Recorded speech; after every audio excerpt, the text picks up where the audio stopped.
It's a real dramatic. I feel like we probably too much together. Well, no, he said. The biography of that book, the biography of strategy, is a real drama. A real drama of intellectual history. You know what I'm saying? It's not just everybody. I ended up reading Congress, but I was feeling discomfort. When Henry Winston died, I remember Gus was saying, "We're back to class." What the fuck were we back to all this time? And now the rejection of the Million Man March is Okay, well, once people are ready, we can start. Good morning, everyone. It's Saturday, October 28th, 2023. We're exactly 2 weeks away from our upcoming Henry Winston symposium, which will be on November 11th. And then before, like the email, we said today we'll focus on both Jeremiah's essay on Korea and Palestine, as well as reading Doc's piece on Henry Winston, which will also help frame our upcoming Henry Winston symposium. And then, of course, we'll hear updates from the organizing committee for the Henry Winston event. But before we go into all that, I wanted to hand it over to Doc to give some updates. Thank you very much. And just briefly, just to update us on the question of Gaza, the problem of war and peace, and the question of the American people.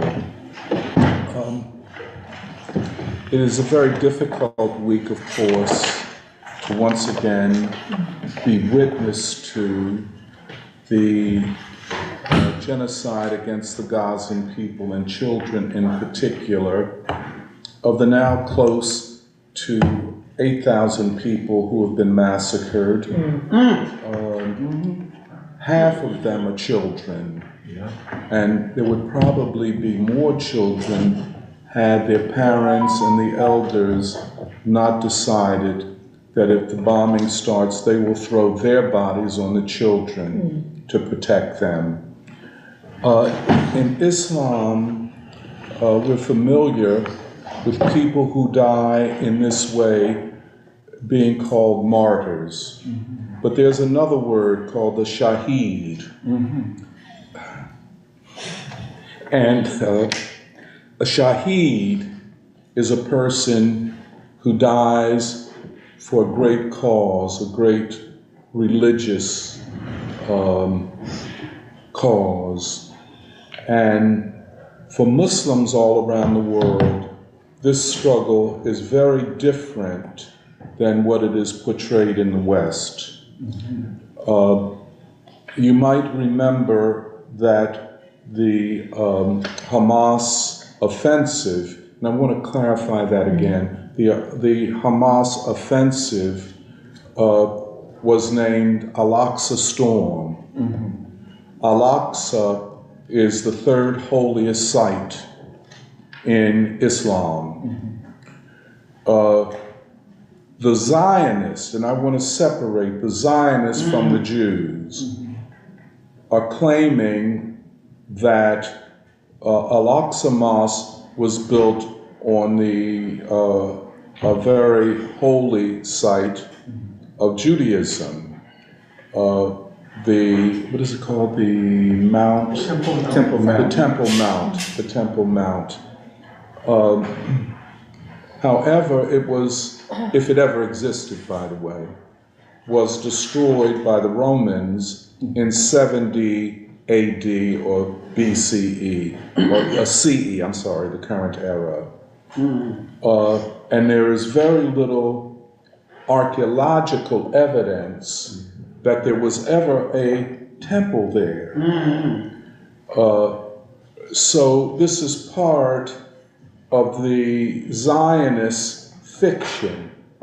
And I wish to make it very clear, as are the Jewish Voices for Peace and rabbis all across the country, that Zionism is not Judaism. Right. And that Zionism, which is a European political movement which separated itself from religion, Yes. although it did not say that religious people couldn't be a part of it, but it was a nationalist movement really begun before World War II and the Jewish Holocaust. So its ambitions were not rooted in the Holocaust carried out by the Nazis.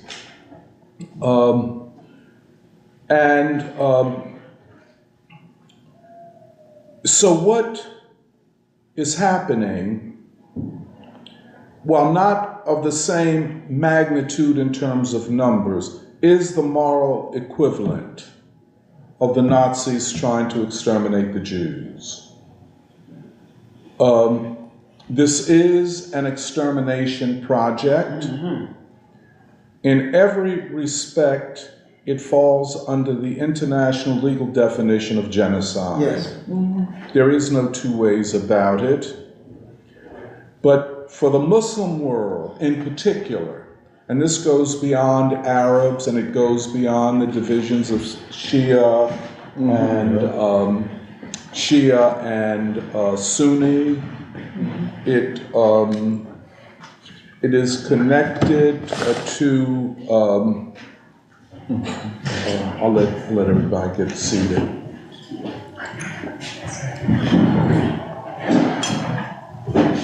Good morning. Good morning.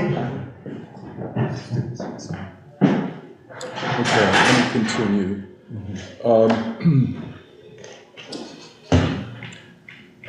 The Muslim world understands the offensive of Hamas as connected to the defense of the Al-Aqsa Mosque.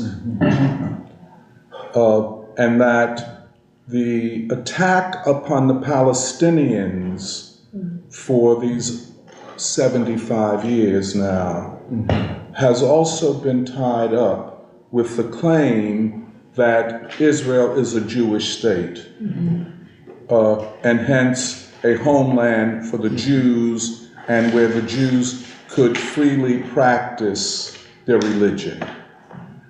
That is a fiction, it's a fraud and a fake. Yes. A fiction, a fraud, and a fake. For political reasons, and the fraud has only gotten worse up till this day, and it kind of began to shift after 2000, the year 2000. Some would say with the undoing of the Oslo negotiations to find a settlement between Palestine and Israel, which would have led to a Palestinian state, perhaps. Those negotiations were, in the end, rejected by the Palestine Liberation Organization and Yasser Arafat, who were being asked to compromise too much. They were prepared to acknowledge the state of Israel's right to exist, which was a shift in the position of the PLO at that time. But they were not prepared to accept settlements on the West Bank. They were not prepared to compromise on what were the boundary lines before the 1967 war. This is very important to understand. That war was initiated by Israel. It was a war of aggression, and it was a victorious war for the Israeli army, which still occupies major parts of Arab nations, including Jordan, Syria, no longer Israel. They had the Sinai for a while.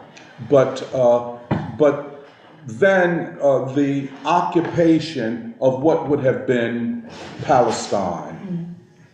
By 2000, the year 2000 or 1999, the end of the Clinton administration, the Israelis were prepared to make a compromise and settle on something. Now the question is, was this going to be a Palestinian entity that would still be occupied by Israeli military forces, or would this be a full-blown state?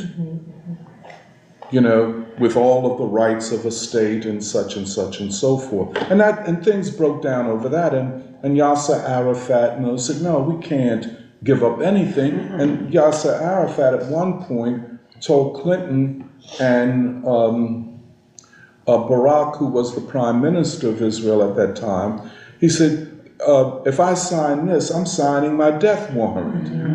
You know, in other words, the Palestinian street would rise up against him, in spite of the fact that he had become the symbol of this long struggle, and he had done a tremendous job. I mean, he was an outstanding leader.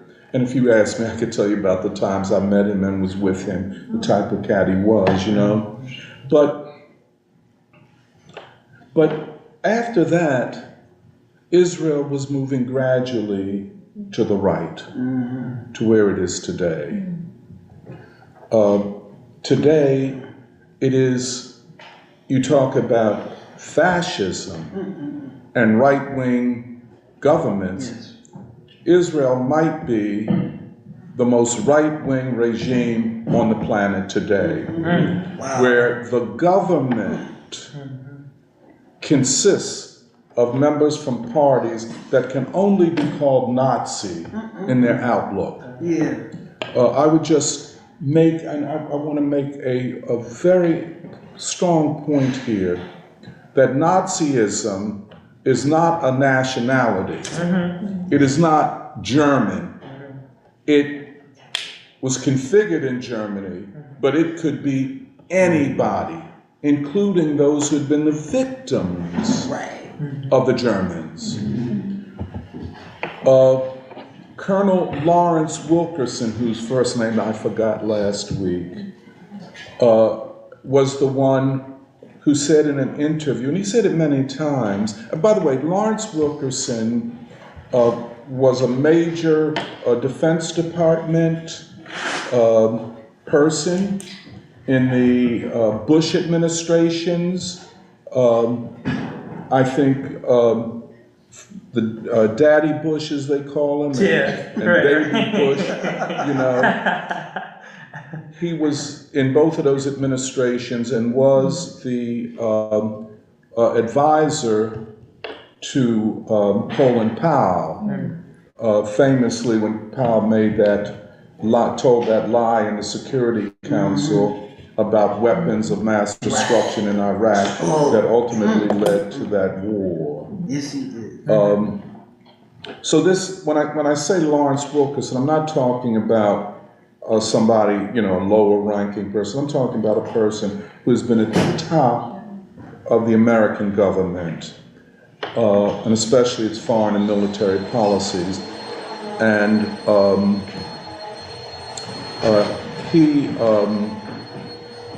Lawrence Wilkerson is the one who I first got this political analysis from, that at least 4 of the parties in Netanyahu's coalition are Nazis, and he used that language. And it is clear that I think the point that we have to be clear-eyed about is what politics and ideology is. It's not a religious or ethnic or racial thing. You can be a German Nazi, an Italian fascist, or a Jewish or an Israeli fascist. I saw a podcast where Scott Ritter was talking. And by the way, I don't always agree with Scott Ritter. I think he talks too much. I think he's over the top sometimes. But in his analysis of the current situation between Hamas or the Palestinians and Israel, he said kind of what we said here last week, that if you substitute German for Israeli and Palestinians for Jews, what you literally have is the same logic, the same language, and the same tactics. And what is all of this for? Is it to make Israel safer? No. That's not what this is about. It is to carry out genocide and terror against the Palestinian people, to drive them out of Gaza, to drive them out of the West Bank, and to force them to concede all of the land, which the Zionists claim is Greater Israel or Ancient Israel. It is, as some have called it, a project of ethnic cleansing. Yes, it is. It is genocide. And to retreat from this thing, this knowledge, this fact, demonstrates moral corruption. I want to come back to the Biden administration, the Democratic Party, and I really want to talk about black folk and Jews, but I want to talk about black folk too. I want to talk about black folk because I feel we should know better. Many of us do, and there are signs. But we have no reason as an oppressed people to make any compromise at any time with this kind of terror and genocide, given our history. And so when what we think is going to be the next mayor, Sherelle Parker, wraps herself in the flag of Israel and said she stands with Israel, this is a moral crime against us. Not against anybody, against us. And for the city council, with black people, I think in the majority, to pass, it's more than money. No, they wasn't paid for. Yeah, but I know that. I know that. But see, what I'm making is a point. See, a lot of people say, well, they're bought and paid for. They've been bought and paid for, but they're moral cowards. Definitely. And see, let me just go for people. And see, the thing is, we have to, in the tradition of the black struggle, of our great leaders, who are the leaders of all of the American people, of humanity, for these cowards and hustlers to do what they're doing is a crime against us more than anything else. But I want to come back to that.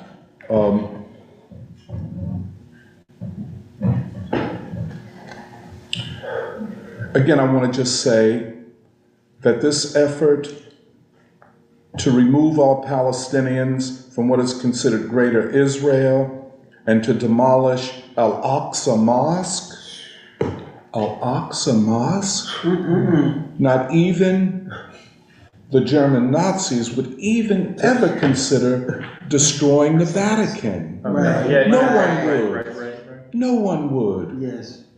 You know, in the name of security, you're going to wage a war against civilization.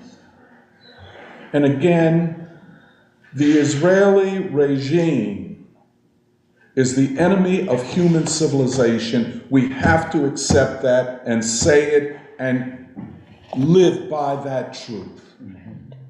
These wars are increasingly civilization wars. The fact that they're killing children is a way not only to terrorize the children, but their parents. You know, most parents and grandparents would say, I want to die before my children. But then there's another thing. Most parents and grandparents say, I hope they didn't suffer. Yeah. You know, if your child dies, you know, you want to say, well, I hope they didn't suffer. I hope it went quickly. I saw a picture, a video of, in a hospital, maybe in Gaza, where they were putting on a sheet or something, only the legs of a child.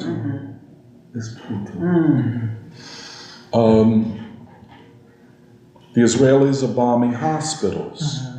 They're bombing schools. They're bombing mosques. They're bombing churches. When you go at this, you're waging a civilization war. This is a war of terror. I don't believe that even the Americans' bombing of Korea and of Vietnam, and you should know, the U.S. dropped more bombs on Vietnam than all the bombs that were dropped in World War II. Yes. Yeah. World War I and II. Mm-hmm. Minus the A-bomb. Right. Hold on. And so this bombing is worse than that. Nothing is sacred. The Palestinians are being called animals, human animals, by the Israelis. This Israeli regime is probably the most racist, white supremacist regime on the planet Earth. Wow. And no one who has an ounce of moral integrity should try to find any way to excuse it. And unless the Israeli people, along with American Jews, rise up, Jews or Zionists, and Jews, by the way, will forever be condemned by world humanity. And let's be clear, there are probably not more than 20, 25 million Jews in the whole world on a planet of close to 8 billion. And you are going to defy humanity and tell humanity to kiss your behind, you'll do what you need to do because of the Holocaust? No. Right. Nazism is Nazism. Genocide is genocide. Yes. War crimes are war crimes. Yes. Bombing of hospitals is bombing of hospitals. Killing of children is the killing of children. Right. And this is supposed to be a manifestation of their justifiable rage. Oh my God. But we want to come back to that. It's really a manifestation of a hateful people. And they're going to have to come to terms with this. They're going to have to come to terms with this. A people infused with such hatred. Such hatred. But anyway, the children are viewed as shaheed and are seen as such by the world. In the Christian Bible, it said, death, where is thy victory? Death, where is thy sting? That's in Corinthians, and what they're saying is a shaheed, a martyr, does not concede a victory to death. You know, death is not the final word. Martyrdom is elevating. And you know, we have shaheeds in our own history. Yeah. Martin Luther King was a shaheed. Malcolm X was a shaheed, you know, for whom death had no victory. Death had no sting.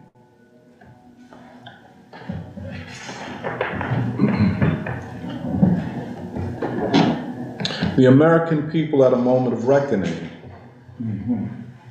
All of the childishness of identity politics, of, all of this superficial discourse about trans and all of that, and the superficiality of race discourse, where it's all about identity and not about freedom or changing society. Now we're going to have to grow up. The American people. If we think this is a passing event, we're going to find out differently.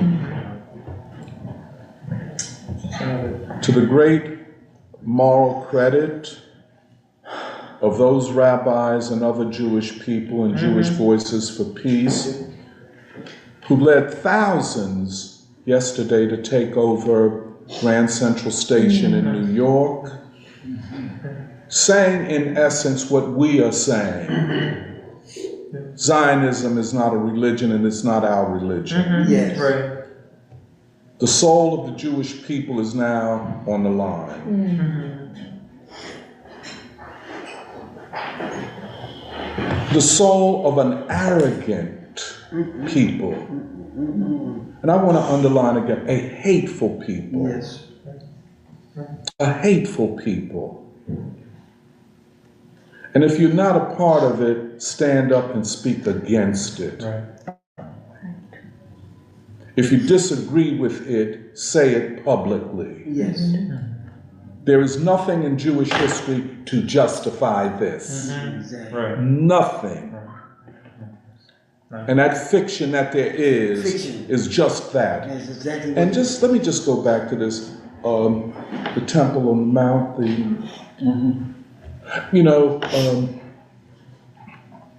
they have not presented any archaeological evidence of a temple. Yes. And if it did exist, it was destroyed by the Romans 600 years or more before Islam came into existence. So this is not about religion or Judaism. This is about imperialism, colonialism, and racism. Exactly. In fact, in 1975, the UN General Assembly passed a resolution saying that Zionism was racism. With the collapse of the Soviet Union, the US manipulated to get that withdrawn. But Zionism is racism and colonialism. But the American people must mount a new peace movement. The American people, in the name of humanity and our own humanity, must attack the war makers, the warmongers, the military-industrial complex, and in the first instance, the Biden administration. I know it is an inconvenient truth for many people because of the narrative that defines Trump as a neo-fascist, which, we always said, do you understand what well, first of all, do you understand what fascism is? Right. I mean, and if he is a fascist, and like Cornel West would say, sadly, and we said it a lot of times, that Biden is a milquetoast neoliberal. That's what he said. And Trump is a neo-fascist thug.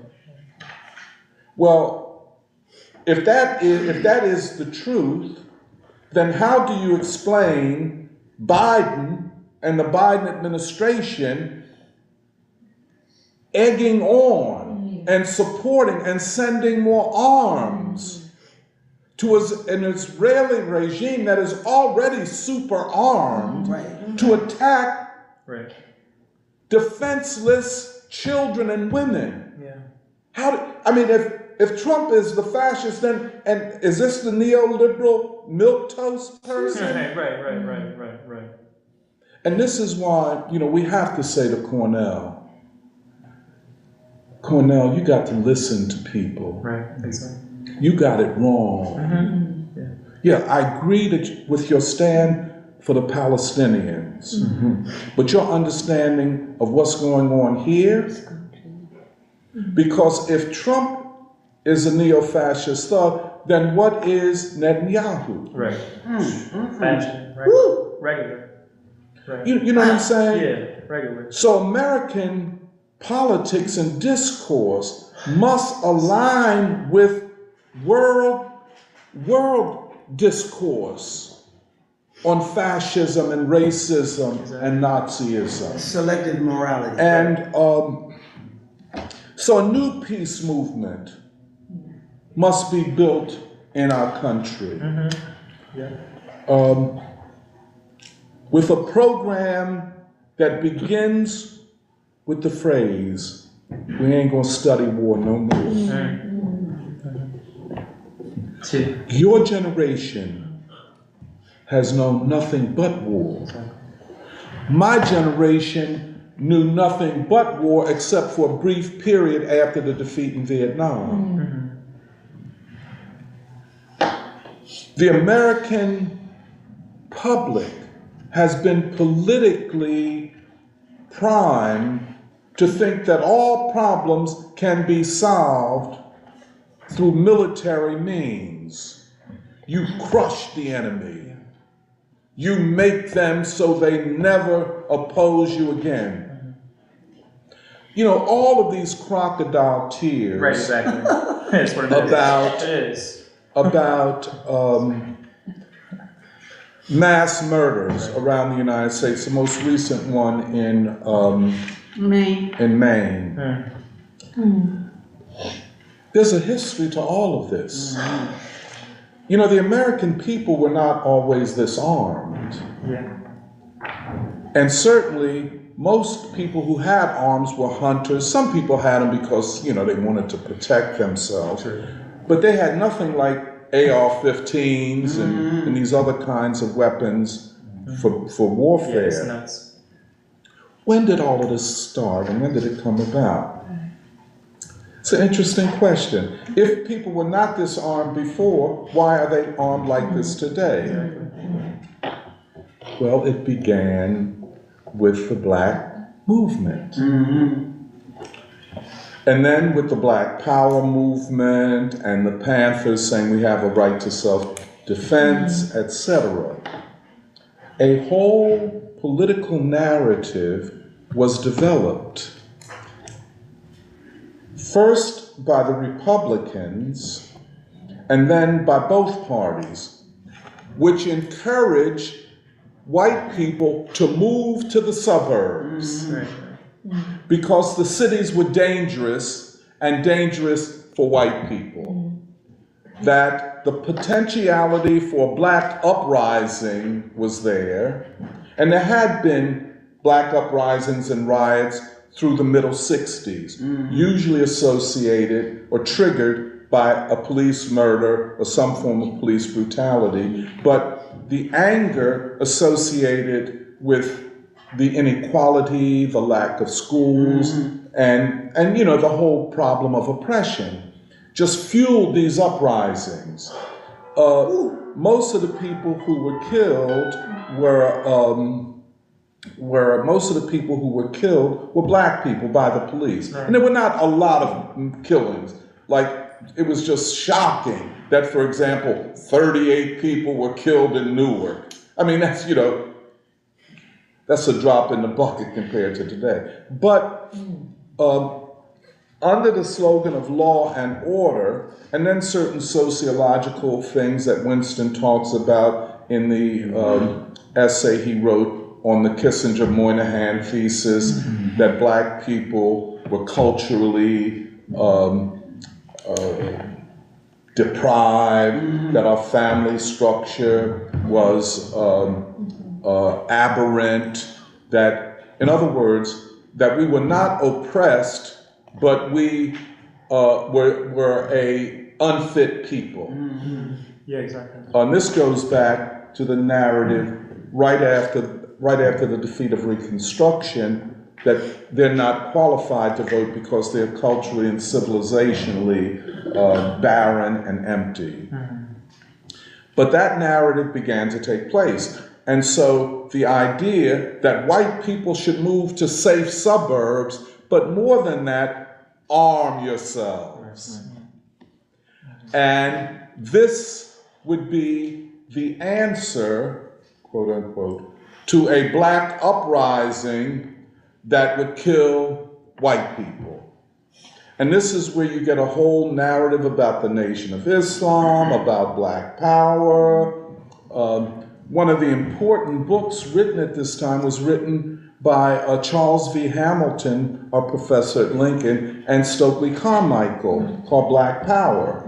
And they defined black power as black people using the power of the vote, which we had just gotten in 1965, especially in the South, to assert power. It was never any mass outcry for killing white people. I don't even know that anybody called for killing white people. In fact, the Panthers, who were associated with guns, called for a rainbow coalition of all races, Exactly. and were attacked by certain neo-Pan-Africanists and cultural nationalists because of that, But the point is that this hysteria, and then the gun makers making all of these guns available. Right. And if black people were deprived of anything, it was of guns. We didn't have all these guns. We only recently got some guns to use on each other. And we got the hand-me-downs where the gun stores in the white suburbs, and that's where they mainly are, have all of the most up-to-date weapons. You know what I'm saying? Yes, they do. Now, as they say, what goes around comes around. Yep. And a race war never occurred in the United States. I think because neither black people nor white people wanted a race war. Certainly not black people. We are not suicidal. We knew how armed these white people were. We knew about the neo-fascist and racist organizations that had developed throughout places like Pennsylvania and other states. And we knew we were outgunned, outmanned, the whole thing. But what has now eventuated? The highly armed white population are turning their weapons not on black folk, but on each other. The other danger is that the highly armed white population is against the ruling elite. The other side of it was, and just two other sides of this arming the white population, very similar to what Israel has done. I think they learned what they're doing in terms of arming the settlers and these thug organizations used against unarmed Palestinians. I think they learned that from the United States in the 1960s. The two other things that they did, and this is, by the 80s, both parties are adopting this. And certainly by the Clinton administration, it added the criminalization of the entire population of black folk. We had always dealt with being demeaned and called culturally empty, although we produce all of the great art, all the great music, all the great, but we're ignorant, we have low IQs, and academics would write prolifically on this. But what the Clinton administration and think tanks associated with the right, Democrats and Republicans came up with is criminalizing the black community, especially young men. Yep. And that's where you get the crime bill of 1994 under the Clinton administration, which was supposedly to criminalize crack, but that was just the surface. It really criminalized the whole black population, Right. in particular, young black men. Yep.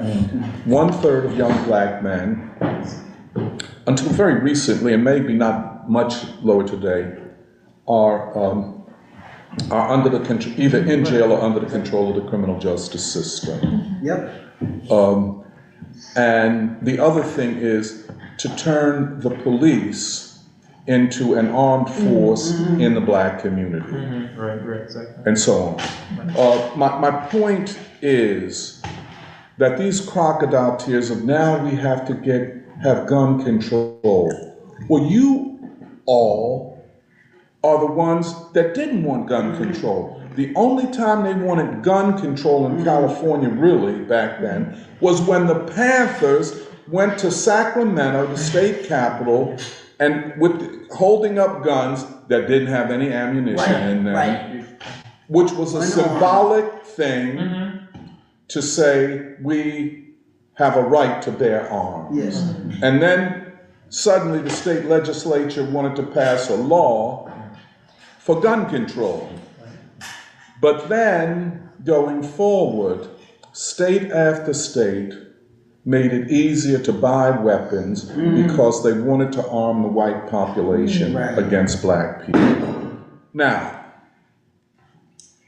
that's a lot of baggage in the American psychology and the American culture and the American nation.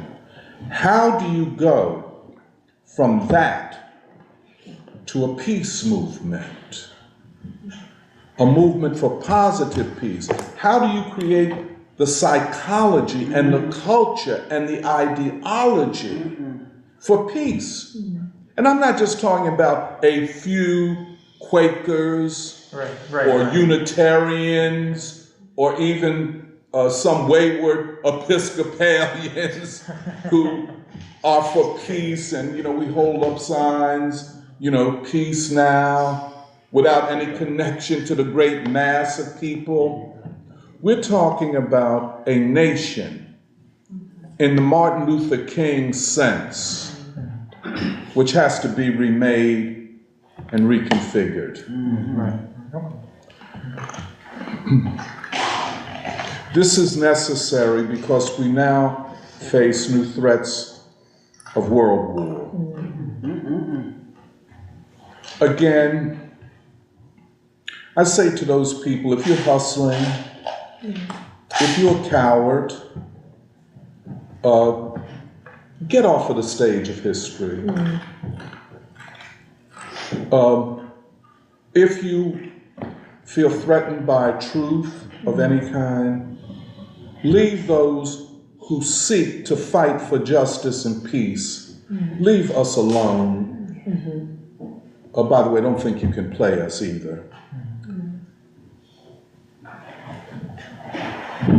There's a thing going on where a lot of Democrats, liberals, and black politicians are saying, well, we have to elect Biden in 2024.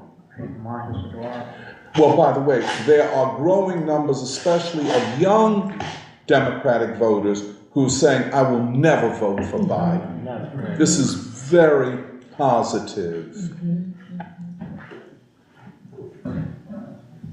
But don't say, after the world is in some kind of conflagration, that I didn't know.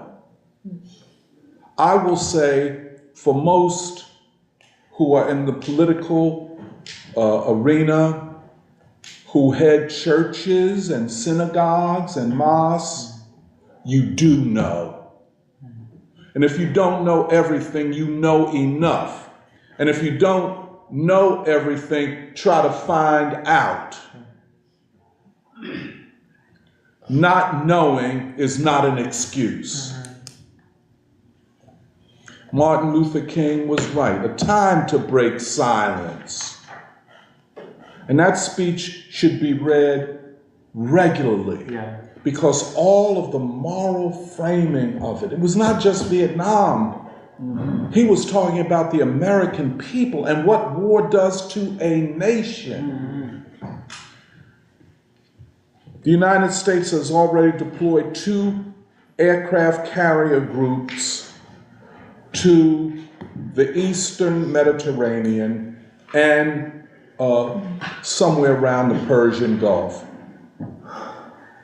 They are saying that they are preparing to deploy 2 more aircraft carrier groups. Now, an aircraft carrier group is not just an aircraft carrier with ships that have fuel and food that assist it. An aircraft carrier group consists of cruisers, other battleships, and submarines. All of this is, all of these ships, especially the submarines and the aircraft carriers and the planes on them, are equipped with nuclear weapons. Right. 4 of these groups, which obviously targets the Asian continent. And here's what we must be aware of. This is preparation for war in Asia. Against Iran, against Hezbollah. Let us not, we call, the British gave it the name the Middle East, it's Western Asia. Against China and against North Korea.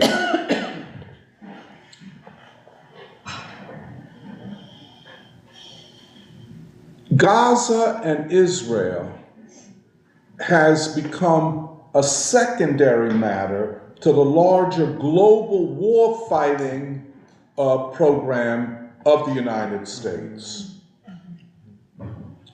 including nuclear war. Now, decisions can be made to pull back.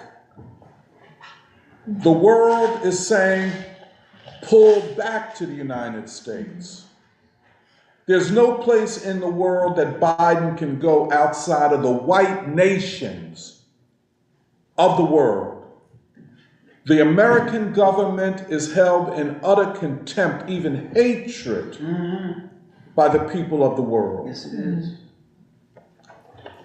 The neocons, which run the foreign policy, and the foreign policy runs the domestic policy of the country, don't show any signs that they want to pull back. The Israelis will not win in Gaza. It's estimated that there's something like 400 and some miles of tunnels under Gaza. Some dug down 70 meters deep into the ground. The tunnel system in Gaza is more extensive than the New York subway system. There are 7, it was not just Hamas or the Al-Qassam, I think that is it, regiment, which is the armed wing. There were at least 6 other military organizations that took part in the operation on October 7th. There are 40,000 of them. Israel, they can bomb, but they will not fight, and they cannot win in Gaza. They will not win in Gaza. They know it. The Biden administration knows it. They also know that if they go into Gaza and then carry out even more egregious killing and genocide, that they cannot hold Hezbollah back. They will get involved. And as you hear on, on the news and in the newspapers, Iranian backed. Everything is Iranian backed, although it is Iranian determined. As though the Palestinians don't know that they're oppressed and are not fighting for their freedom. Israel is a nuclear nation. One of the things that a lot of people have forgotten is that during the anti-apartheid struggle, when the white regime was still running South Africa and Israel were involved jointly in developing nuclear weapons. They were preparing South Africa to be what Israel is in the Middle East and to fight potentially against all of Africa with nuclear weapons. We know that the Israelis have nuclear weapons. They've never signed any treaty or have never acknowledged it, which is another question. And their idea is that they have a right to have them and to use them because of the Holocaust. Okay? So you're going to carry out against humanity something that even the Germans didn't do. Right. So this idea that anything, and the other thing is the arrogance, that we are the moral judge, the moral policeman of the whole world, that we have a right to morally judge everybody, but we don't have to abide by any moral standard except our own, Right. that we have every right to kill because of the Holocaust and the, quote, thousands of years of anti-Semitism. All fictions. All fiction. Okay. I'm going to end on this. The U.S. people have great challenges before us. First thing in this 2024 election, Biden must be defeated. Yeah. There cannot be any playing with this. We have to make it clear, to the extent that we can, to Robert F. Kennedy. We have to definitely make it clear to Cornell. There's something that in the black church, they always say, it's a phrase that says, be still and know. They always follow it with, be still and know that you are not God. And to these political heavyweight talkers, be still and know. You need to shut up for a minute. Thankfully, Trump has shut his mouth. Cut the performance, dog.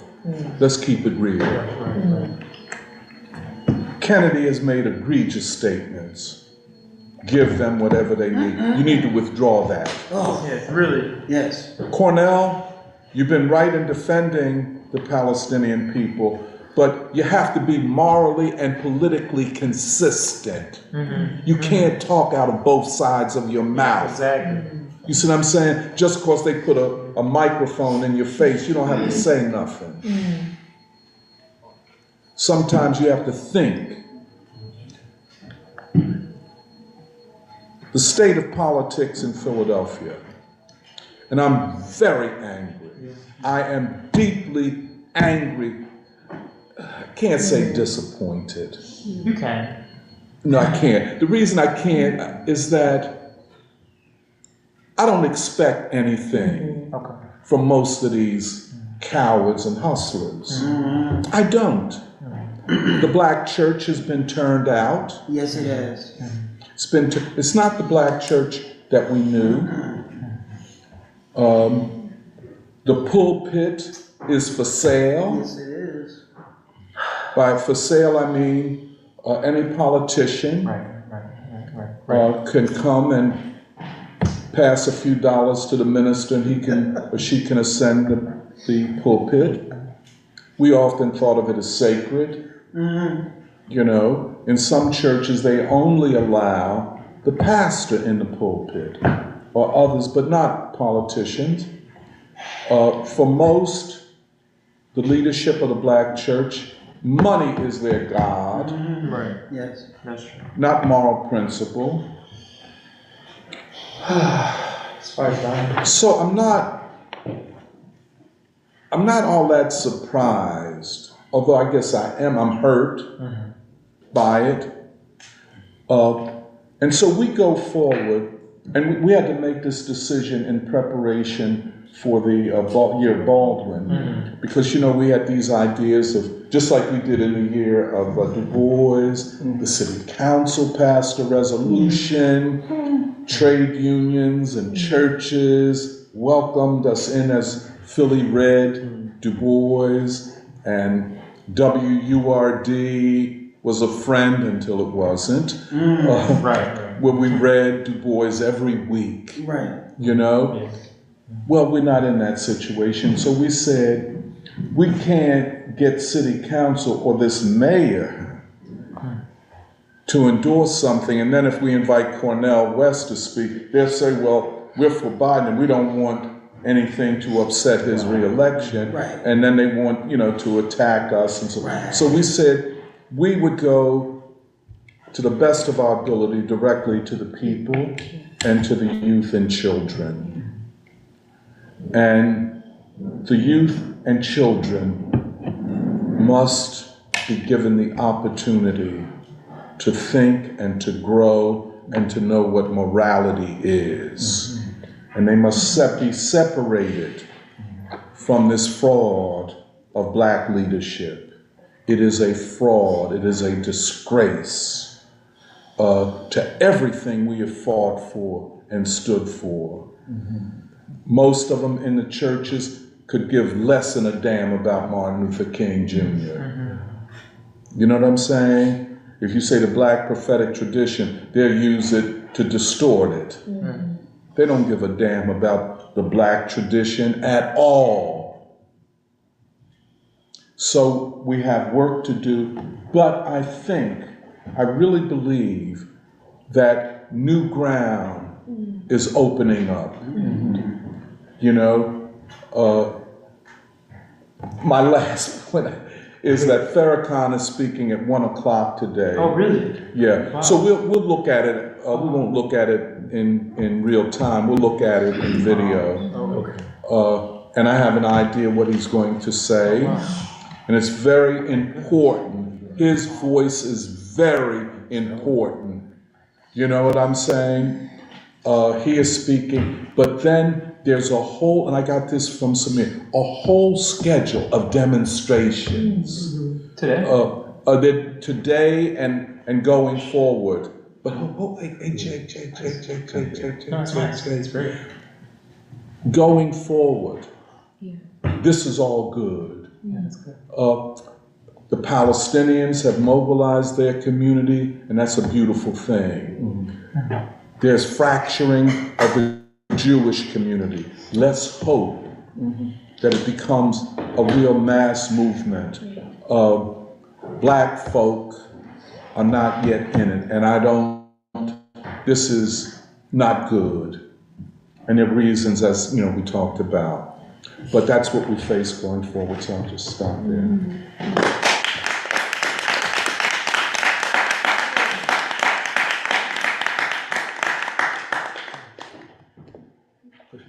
Could you give us your name again? I didn't hear your Oh, name. my name is Tony Monteiro. Tony what? Monteiro. The interesting thing about it,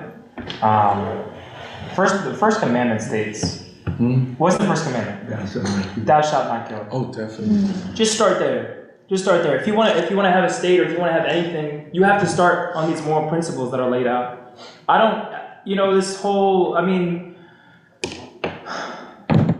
when I was, me and Sophie had gone a couple years ago, and Interestingly enough, I made a little Facebook post about like these are interesting people. That doesn't mean morally they're right. When I was in Israel, I talked to a lot of different kinds of people. One of which was a young lady who her background was like her family's from England, right?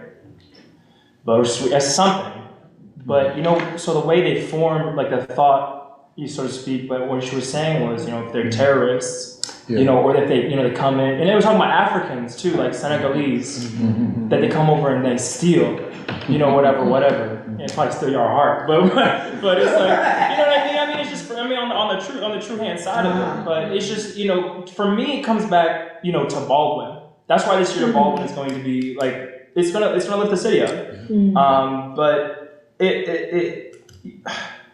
y'all can't have like this, you can't continue this mindset. Okay, they're different than us, so we have the right to kill them. Or they're different. That's just bare bones. Y'all let imperialism get in between, or in between really your heart. No, but I hear, you know what I mean? Because it's not. And don't get, I know we're all. I'm angry. It's not. I mean, this is the same thing. This is what had happened. Like when you grew up watching TV, like TV on the news. We grew up. I grew up. I not watched, but I watched like there was Muammar Gaddafi. There was these people. Why were they killed? Because they were he's a terrorist. Yeah. That's not a good reason to kill somebody. Yeah.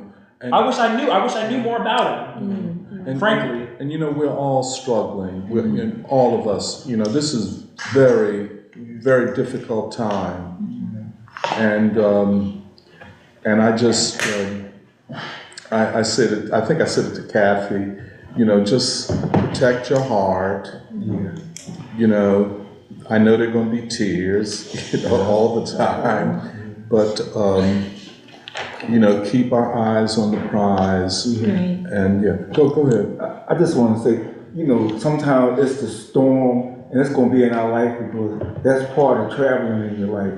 But the part of our life that's part of the prayer part of our life is just how sometime during the day or momentarily while you're walking through this kind of like storm, this is a time where everybody is like praying, but in some way, the kind of prayers that are like being sent.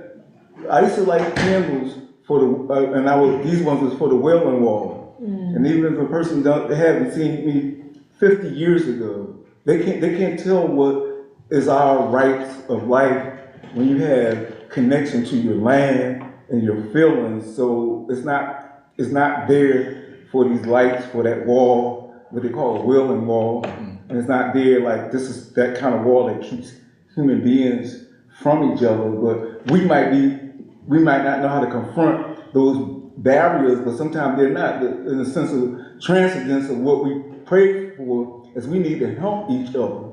I might say a wall of people need to be together when they form to do something. But it takes, what Tony's saying, it takes that stillness to place everybody equally in that wall of human beings that make strong, a resistance to like these kind of storms, but you still have to have that prayer in your life. Even when Tony just mentioned his speech, he went straight into the Bible, but that's the kind of thing, that's the kind of feeling that you got to give, because you can't stay in a rough and tough world of the things being discharged.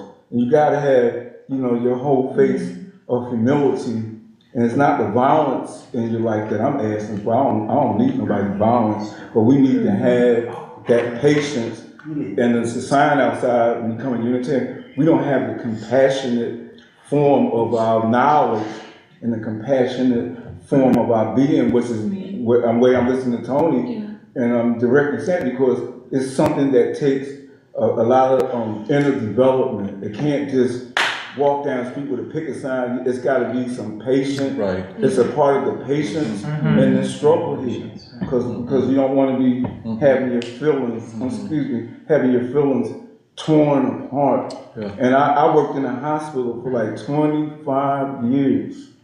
And it took me in the hospital with all the patients, because I'm a human being in the human process. Right. But be there with people young children and pediatrics. I used to go, we didn't have a wing all the time, but you go to pediatrics or people that got spinal cord injuries and all kind of stuff. People get their legs amputated. But these kind of events bring all of your care that you're doing for a human being into your care. Because my care was placing me someplace where people cared about me working in it, but I cared about where I was at. And I care about coming to the free school, but this is something a part of the care in my life. I took care of my children with. But I know that it's other people prayed for me. And we can't think that this prayer don't have a responsibility that it works its way around the globe, work its way around the globe as surely as daylight. But we have to don't abuse your own burden, but try to take your time with your suffering, because I've never had a life without that part of the suffering, because it's a fairness in devotion, but it's a part of the devotion that brings us to class and to school and to be with each other. That tells me about this human devotion that people can give across borders. And this is a wall of love right here, or like that. But we don't want to cheapen it out. And don't bring anger. I'm angry, but don't bring anger into the center. And try to keep your calm. And keep your eye. So this is it. Keep your eye on the real prize. And don't give up. This type of lifetime stroke. Because this is a lifetime. Maybe when y'all was little kids, y'all was very hard to put the lifetime of your effort in this mission here. Yeah. And just like you're saying, we have to be fortified by the great things in our culture. Remember one time we were playing this song by Sweet Honey and the Rock, We Are Climbing Jacob's Ladder, which we were also playing Paul Robeson, We Are Climbing Jacob's Ladder, and that's what we're doing. And there's another one by Sweet Honey and the Rock called We Who Believe in Freedom Cannot Rest. Go ahead.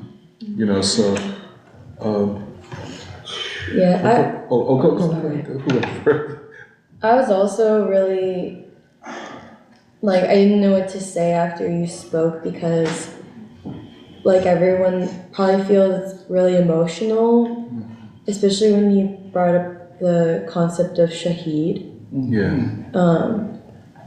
Shaheed,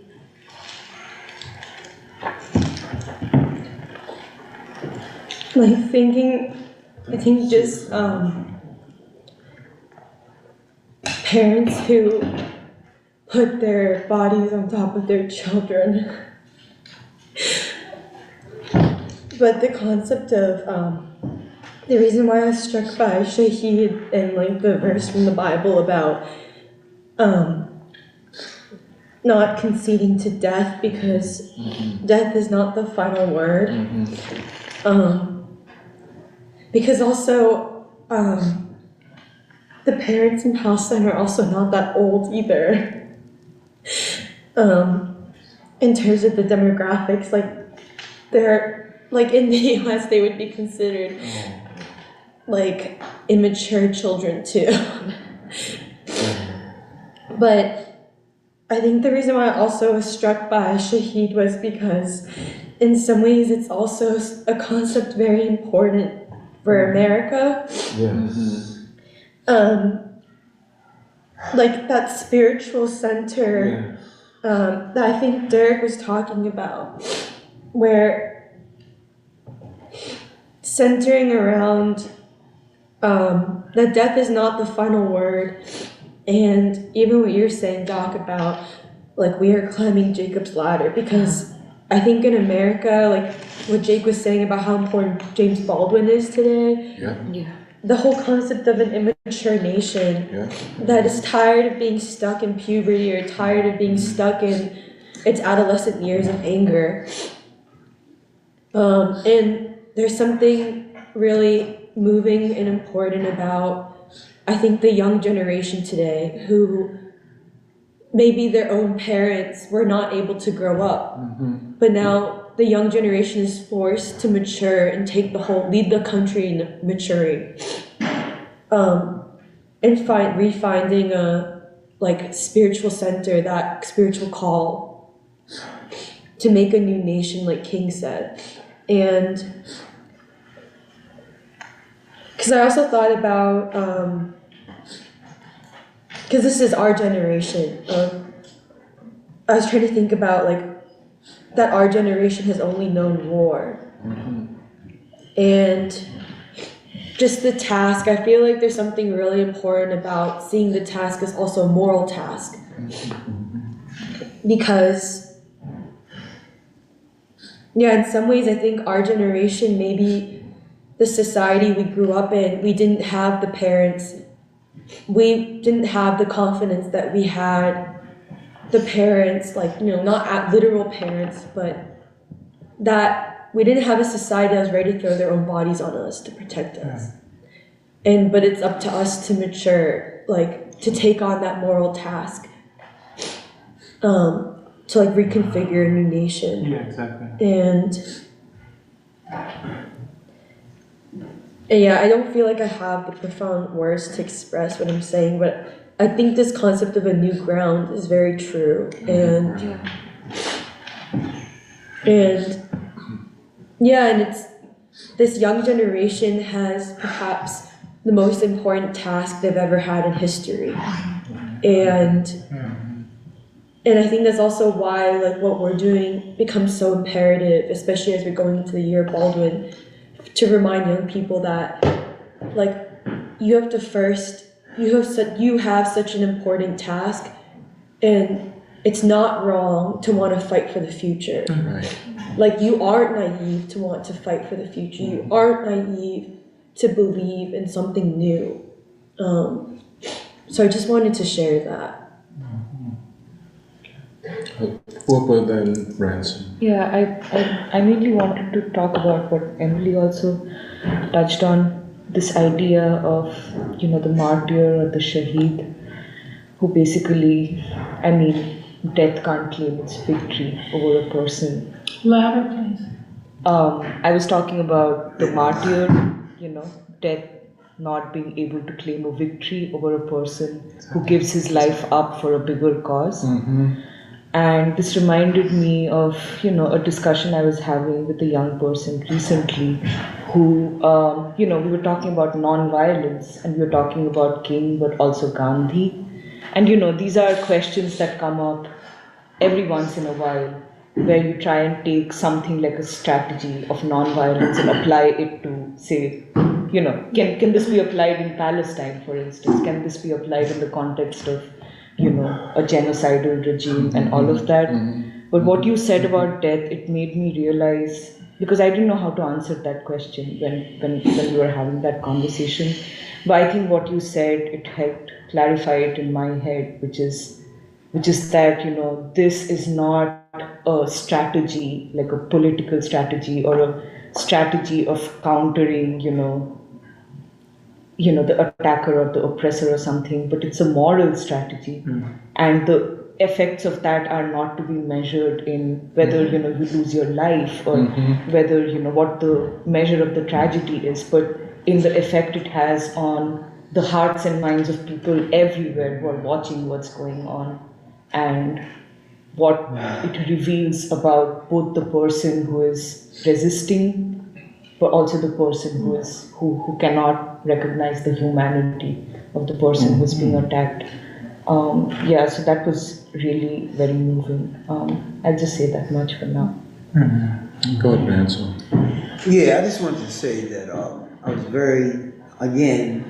was very impressed with the very extremely detailed analysis of the situation and the way that you analytically described all of the different aspects of it. And then after you went through that long process of delineating all of the shit, then you talked about real possibilities for transformation of this and what would need to happen in order for that to take place. And it's very necessary to have that kind of clarity in order to even be able to know what can be done and what needs to be done. So I did a lot of reading and studying over the years, but I grossly neglected political focus. See what I'm saying? And for the last maybe three or 4 years, I've basically been remedying that situation. See what I'm saying? Remedying that situation. See what I'm saying? So I need a semblance of clarity. I don't have any illusions that I'm going to understand everything, but I am not satisfied with nobody's soundbite of anything. A soundbite is like looking at the surface of the ocean. You see what you see from the surface; it's actually there. But here's the problem. At the deepest part of the Pacific Ocean, that can go down 7 miles? 7 miles of water. So what you can't see is so profound. It almost, not actually, but almost makes what you see from the surface a lie. That's a soundbite. So that's really the reason why I have been continuing to come back and attend the free school. Right. Because I need coupled with all of the information I already have about all kinds of other aspects of life, I now want a political analysis. Okay. So that's all. Okay. Go ahead, Anne. I definitely agree in that these are very depressing and confusing times, although there's also much to be hopeful and optimistic about. But specifically to the point of the confusion, the despair, I'm really glad that we do have the free school, where I think for many individuals, this lack of clarity about what's going on in the world is also the root of the sense, like the lack of direction. I think both people themselves will need to seek to look to history, to look to examples. And we also have a tremendous task of sharing these individuals, such as King and Baldwin and Huey P. Newton, Du Bois, so that they can serve as anchors for our times. I guess both anchors and a compass, a moral compass. Yes. And it's also very befitting that Doc, you mentioned the Black Panthers, because this concept of the Shaheed also reminds me of Huey P. Newton's concept of revolutionary suicide, where, and that was referenced because I read Eddie's developing article where he references Huey P. Newton. But I think for many of us also, when facing these times, you turn to reactionary suicide, where either you physically die or you spiritually die, and many people are spiritually in a spiritual death. Yeah, exactly. But what was so impactful about Huey P. Newton is that if you're going to die standing up for something. And for him, something is not just the gun, but actually thoughts and ideology and struggling with people. And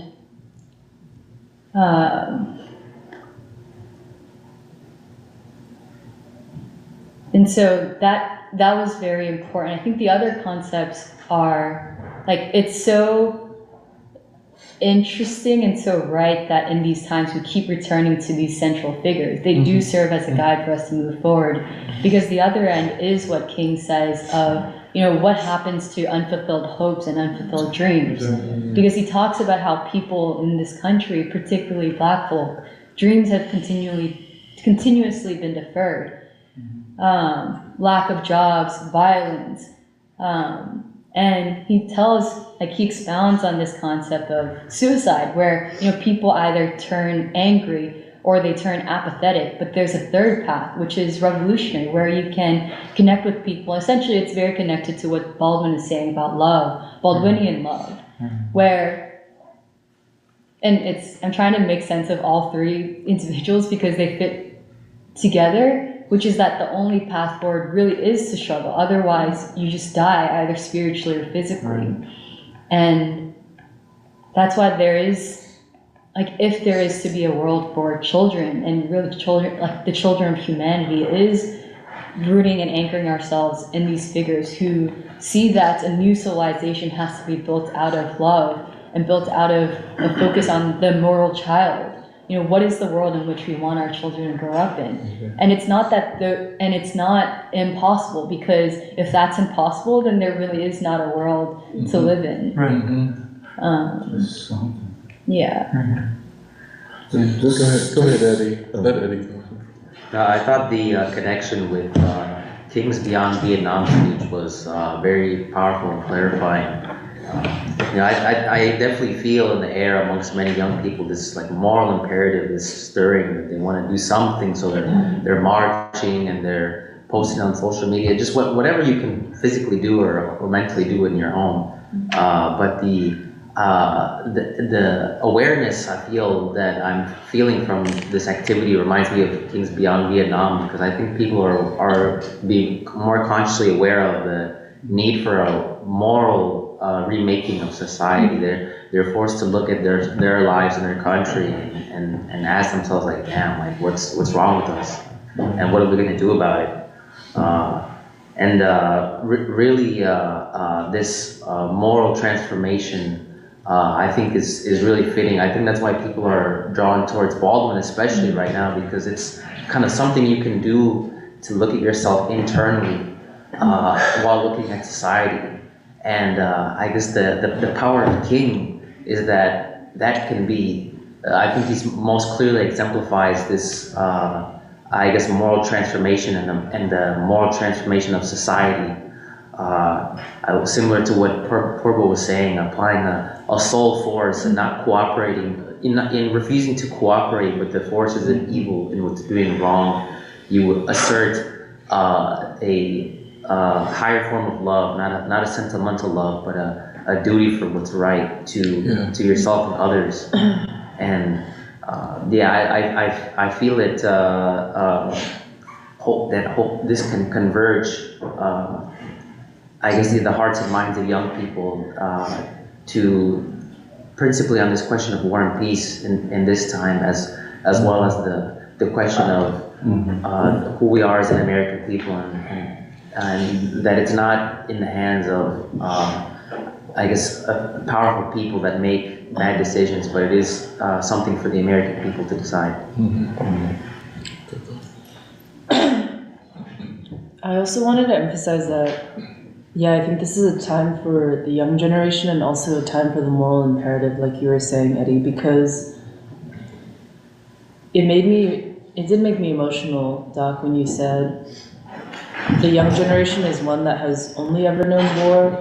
And I thought it's ironic because, at least for a lot of the people that I grew up around, no one knew about war, even though we were all growing up having inherited the assumptions and the values of like a society, an elite that is run on war.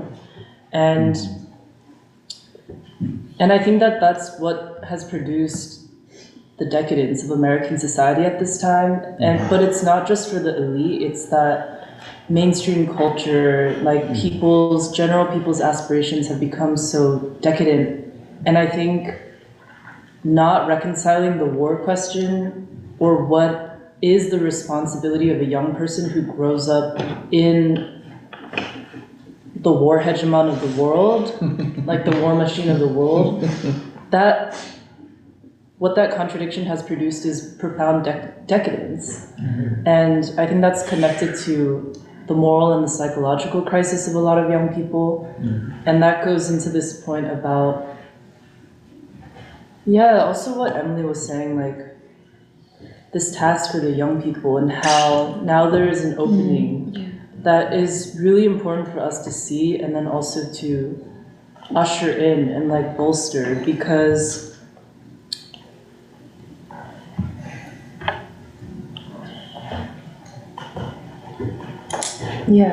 it also makes me emotional. But because we've been talking about Israel, Palestine the past couple weeks, but for some reason, like us talking about it for the third week in a row, and you giving that analysis, like Shahid, but also underscoring how it's a civilization war. I think you can't help but use it as a mirror for like what it means for us as Americans and young Americans, and how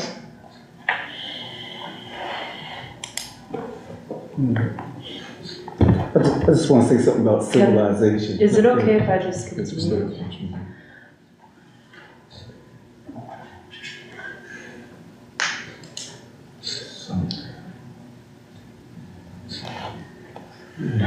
I think that the crisis is so profound now that this isn't a time when young people are going to be capable of just standing on the sideline, because I think the hypocrisy will be too obvious. I think it is a time when young people are going to be asked to take a stand, and they might be afraid to, but we will have the opportunity to prepare. And the thing is, people will also be capable of taking a stand, which is what we've already seen. Because the other thing you had said, Doc, that I thought was significant was how you used an interesting word, but you said it's inconvenient in some ways that the primary task is to prevent Biden from being re-elected right now, because it's not like the candidates that we were previously putting our hopes into to an extent, like RFK Jr., Cornel West, or Trump. Neither of them are perfect candidates. And yeah, people are going to be asked to sacrifice to show what they really stand for. And I think that's going to be very, very important for our soul as a nation, but also the measure of our maturity as a nation. And I think it's coming, like it's on the horizon. Because this point, okay, the last point I wanted to make is also that I thought it was important that you said the Zionist ideology is a racist ideology, and we have to be explicit about that, because it reflects the decadence of our society that even at an institution like Penn, people will openly make Zionist claims by undermining the scientific truth that it's a racist ideology. And then on top of that, the city of Philadelphia, it's not that important, but the quote-unquote most famous like Israeli restaurant in the world, which is the Hab, is in Philadelphia, and that's an ideological thing, because then it's all of these bourgeois people in their 20s and 30s saying like, I'm so diverse because I eat at all these like Israeli restaurants, and it's a moral crime, it's a moral stain on us that this is okay. You know, what message does that send? That's all. Let me let Shantanu and then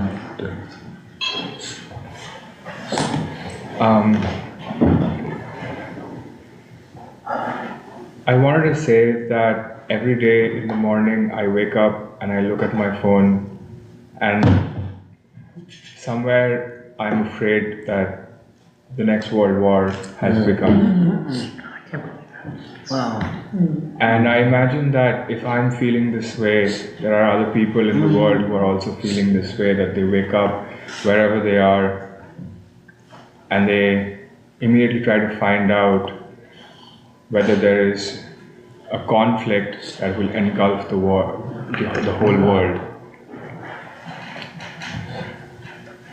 War anxiety is the most terrible kind of anxiety. I don't think that anything that anybody feels on a daily basis compares to the anxiety that war can produce. And everything that was said here today, of course, we're all feeling deeply emotional, so am I. And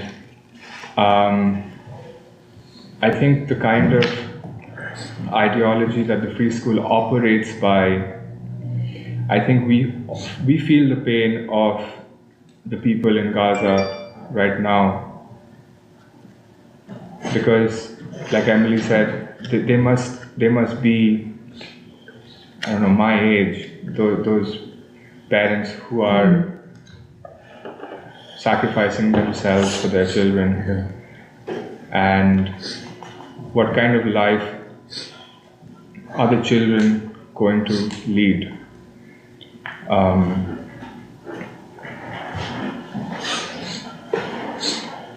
But I think it is important for us to take heed of this situation, because there is still a light at the end of the tunnel. There's still hope. In all of this tragedy, there is a beacon. And like Eddie said, we all have the moral, revolutionary imperative to make that change happen. The upcoming election is imperfect and but at the same time it's tremendously important, because it is going to be it is going to be on the topic of war and peace, of whether humanity will survive or not. And I just wanted to say that the youth of today have become inured by what surrounds them so much that they cannot see what lies beyond all of that. A future where there is no war, that everybody can live in peace, everybody can live in harmony, pursue everything that they want to pursue, but without this looming threat of war. I think that at least when I talk to people, I let everybody know that I have a priority, and that priority is war and peace. You might care about a bunch of different things, so do I, but there is something called priority, there's something called an issue of paramount importance. And as we have discussed, these candidates that we have placed our faith in, they're imperfect candidates. And as Doc said in one of the free schools, we are not looking for a Messiah. That time is yet to come. Sorry about that. I'm just going to say something. I'm sorry. Oh, no, I'm sorry. Go ahead. Yeah, I won't take long. I'm just saying that that time is yet to come. But however, we have to ensure our continued existence before anything else. Otherwise, the sacrifices that the Shaheed Palestinians are making is all for nothing. Right. And I just wanted to say that. Go ahead, Derek. So we addressing civilization, but we haven't we're not the world conquerors of civilization. But I'm speaking from what it is that keeps our equilibrium when we are confronted, in this kind of phenomenon of human existence, and we're witnessing, in a theological sense, the extinguishing, you want to extinguish this fire. This is a human being, but in another right, it's this fire that you want to extinguish. And the thing about going through this kind of dark period is that us as free school students or students that are traveling on, I call it a high road, because we have to almost, in the equilibrium and the balance of keeping the equilibrium is that every day that you do something and you can feel a little bit bad, but the right of what we're facing is that right that Tony brought up, the person, how that person is hurt and how that person is carried, to the Almighty or Allah, Great Spirit, but that is something that preserves our own habitat as a human being in the form that we're in, because it's not like people want to truly work on all of these things. And I'm going to use this other word when the person he will overlay the child. And this is how the child is preserved. This is how the child is raised by the community. If you lay that person, and that person is willing to lay their life on the line, their life is not lost at all. And the person that's preserved, it's like each of us, I'll use the word, had a blanket in our life, that blanket that you can't see, but someone laid their lives on my life so I can go from family to family. And we need that every day in the struggle, because we're like born in this, we're born in this struggle. And the evidence is like the teachers, all the teachers that I had that I can think of, rarely names there, it could be the person that got a Kindle anywhere in the world. I don't care if it's in India or Mexico, or because that's something that's not going to confound me anymore. That's not going to confound to the person. We're in school. Tony, he goes in heaven. That's somebody's life of life is. He could say something maybe about that, but I might say he distinguishes himself about facing all the criticism. But this is the thing that these young children in Palestine, and not just in Palestine, we talk about the world community of children would do the same thing. They're willing to put their life over top of this person.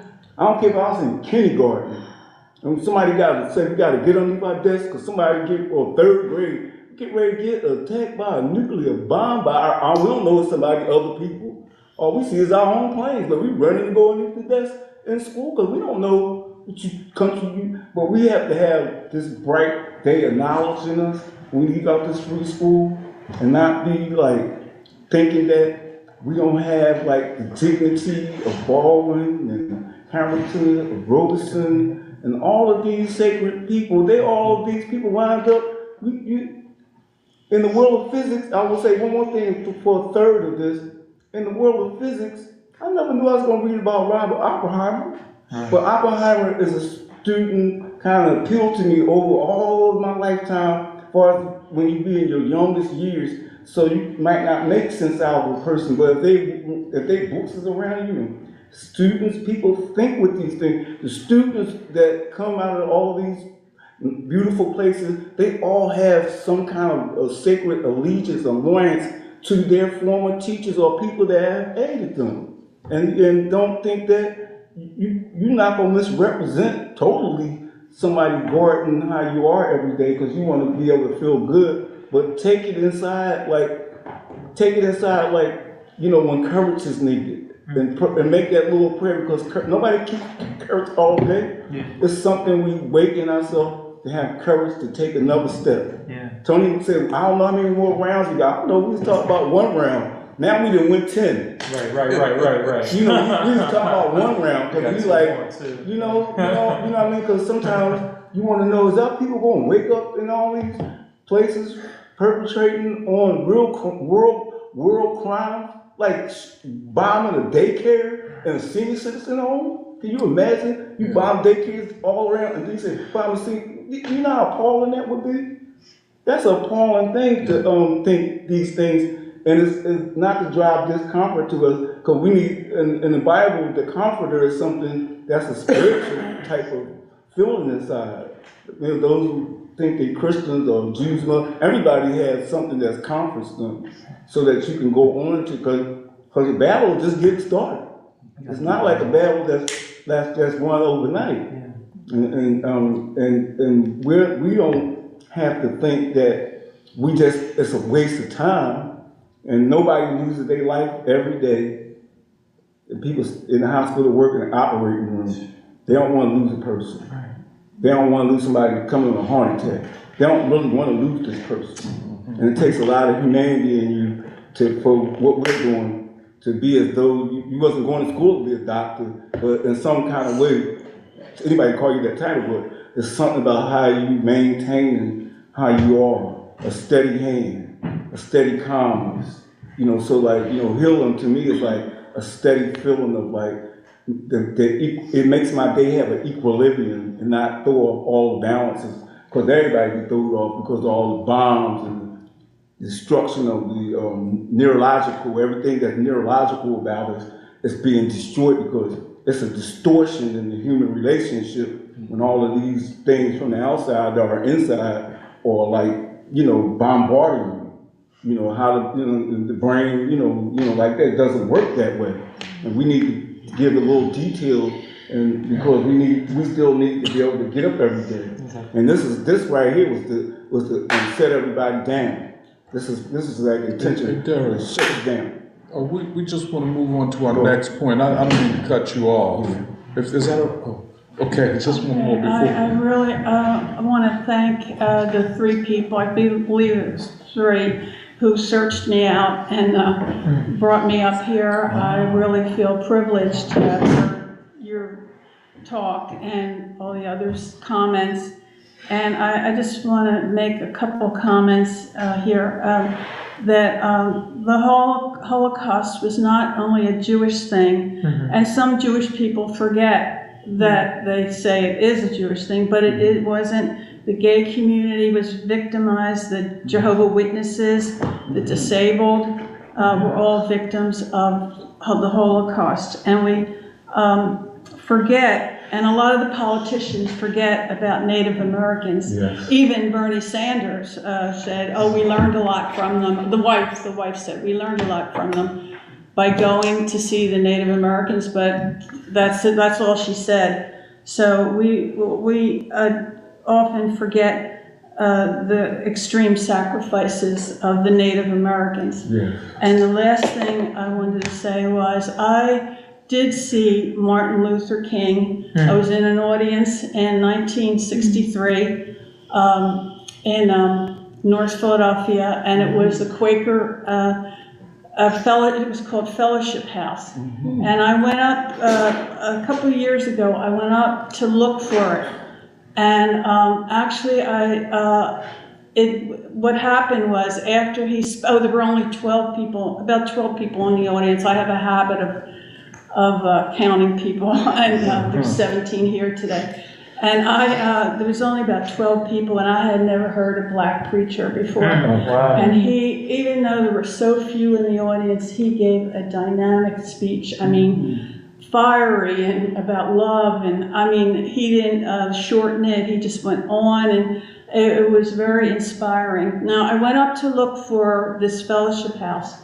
And what happened, and what I found also in the library, that it had been moved a year late, like a few months or a year later, it had been moved, and I couldn't find either of them, of these buildings. But what I found was a lot filled with grass, not even, no fence around it, and it didn't even have a plaque that he spoke there. But I read about it in the Inquirer magazine, when they had the Inquirer magazine, that he did come in 1963 to Philadelphia. And it's just a shame that there's no plaque up there at all about him. Now, I did see the house where the black artist had a headquarters, and it's a private home now. But I could not find any, all I found was a very small abandoned lot in not too far from Broad Street where Martin Luther King spoke. And I remember the chairs were the old-fashioned folding wooden chairs. And it was just a thrill to see him. Somebody brought me up there, you know, and but he was at the beginning of his going from city to city. So thank you all. Thank you. I just wanted to mention just a few things. One, I think when personally something in me moved me to come to free school, and that was important. I think all of us in this room are important in that sense, because I'm not a person who takes, even if I seem to be a little bit abstract, I'm very physical and concrete in how I behave, because I understand that ideology and politics has everything to do with who I am as a person. And two, I think that the nature of the state or the American state comes to question in this crisis, because, you know, the whole Sleepy Joe thing, or like the word phrasing of it, kind of makes it seem like Joe Biden isn't a warmonger, but he is. And I think that the state is made up of people who make decisions, and the relationship to the or of the American people, of all of us, to the state. It is something in my mind as meaning that the system of governance is in question when we're talking about democracy being fulfilled. The way that America will interact with the world is all very dependent, and it isn't as like a solid block of something. So that's number 3. I was thinking about like just, could you imagine if like one of us or any of us were at a table with like other people our age in the world right now, like take us out of like the blue and we just sit down at the table, like what will we say to each other? And in the matters of war and peace, regardless of all the things that we need to figure out, like what will we say to each other is really what I'm thinking about. Meaning, what do we have to offer? What do we have to understand? And I don't think of myself as separate at all from really anybody who's alive right now. I think everybody has an important role. And, like we understand that every baby born, like this is what Lawson had said when he had come. And he was saying every baby born. It's just the way he said it has an importance to it. It's just something I didn't understand. I don't really remember all of what he said, but he said every baby born, the way that he said that. Anyway, I just wanted to say that because I agree completely with Emily about the gravity and the responsibility of this moment, and it just kind of seems like fear is something that, because all the people that we've studied, like say the stories from Fidel, like Fidel really loved Che, not solely just because, Che was like, ideological or anything like that, but his moral capacity, which is what you say, morality has something to do with how you think, what you can produce, how you see the world. It has more to do with your vision of the future and how it's articulated. Morality has everything to do with politics. Morality has everything to do with ideology, and the courage to investigate for the truth and believe in it. And I think that with fear, there's a lot of things to be afraid of. Like there's a lot of things to be afraid of. But what matters more, I agree with Shantini, what matters more. But simply like, what really is the cost, if you stand on the truth? Like, what is the cost of it? And that's something I don't sometimes understand, that there is a cost. Because people might think that you're crazy, but you're not. People might think that, there's no reason for you to do what you want to do in the matters that truly matter, actually. And people might want to kind of put you aside. Actually, this is something that people fear, to be completely alone and not feeling like, people have your back. But take again, the idea, if you're sitting on the table, on the world's table with the world's people, what would you want to say to them? Right, exactly. What would you want to say about your life, about what matters are that everybody would be building for the future? And it does matter the things that you do during your day. The Nation of Islam is right in that. The habits And, and you can't just, think about things in a simple, like, oh, I don't, agree with their religion, but yes, what are they saying? Their morality. What are they saying? Mm-hmm. Exactly. And that's also something that makes fear seem much more of a smaller concern. Because when you're amongst friends, you don't have anything to be afraid of. Mm-hmm. And most of the time, people don't think that they have friends like that. Yeah. So yeah, that's the problem. Too. I just wanted to say that the light at the end of the tunnel begins with the understanding, really, that what we are speaking of today and that we will continue to struggle to speak of every day is amongst a whole struggling world, also striving for peace, that I know it's true because, like, we're all saying, we are empathetic people. People are empathetic people, like Derek is saying. Like, we're human beings. We can't, like Derek said, in a hospital, you would want to take care of those who are there, regardless of background, religion, or identity. And because that is true, and like we had said last couple of weeks, the tone, or what in that matter, like what reverberates.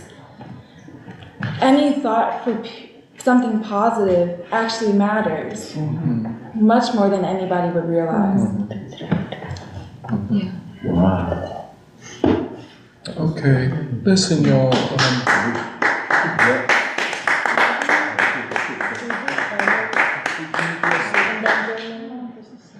Comments, and we'll do the one. You want to do Jeremiah? You want to do my thing first, or whatever? To you. No, you tell me. Well, let's look and see. Let's look at our comments first. Neha says good morning. Where Pilgrim says hey everybody. Nuri says good morning. Wish I could be there in person. Nuri, she's sick. And we hope you feel better, Nuri.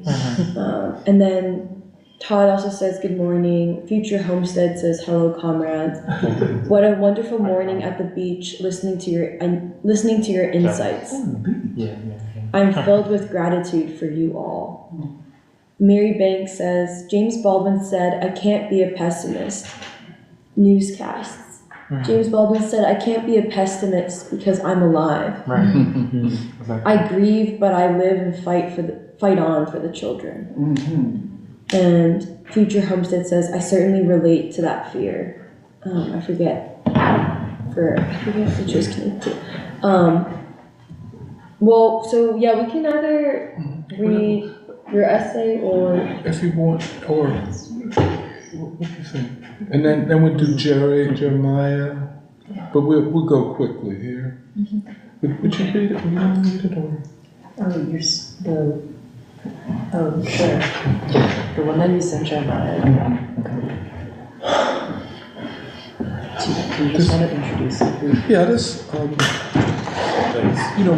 is part of our preparation for the symposium on Henry Winston, which is coming up, and we're making a lot of progress. You all will see. This essay, because this is the 50th anniversary of the publication of Strategy for a Black Agenda, and this was the essay I wrote, commemorating that and kind of laying a theoretical, philosophical foundation for the symposium. Okay, the title is Science, the Black Proletariat and Revolution, celebrating the 50th anniversary of Henry Winston's Strategy for a Black Agenda. This essay celebrates the 50th anniversary of the publication of Henry Winston's Strategy for a Black Agenda, a critique of new theories of liberation in the United States and Africa, a classic in the scientific investigation of the Black and working class struggles in the United States. Along with its companion work, Race, Class, and Black Liberation, we have his core scientific works. Winston writes as a committed Marxist-Leninist and chairman of the Communist Party of the United States. For him, Marxism-Leninism was a science of sciences in a similar way that Hegel saw philosophy as a science of sciences. Therefore, this tribute is more than a 50th anniversary celebration of strategy. It is, in the end, an investigation of the intellect and scientific mind that produced it. Strategy is a work of creative Marxism. It is grounded in the works of Marx, Lenin, and the scientific discoveries of W.B. Du Bois. I explore Winston's scientific method both through Winston's writings and my almost 15 years of working very closely with him. It is his working out of complicated questions of philosophical methods, the relationships between the general theoretical and the concrete and specific, and how theory and practice interconnect, and how all of this is paramount to understanding his methods of thought. Derek, please, man. You know, everybody's body language affects us all. Yeah, okay. Yeah, go ahead. No, I'm talking. Go ahead. I'm sorry.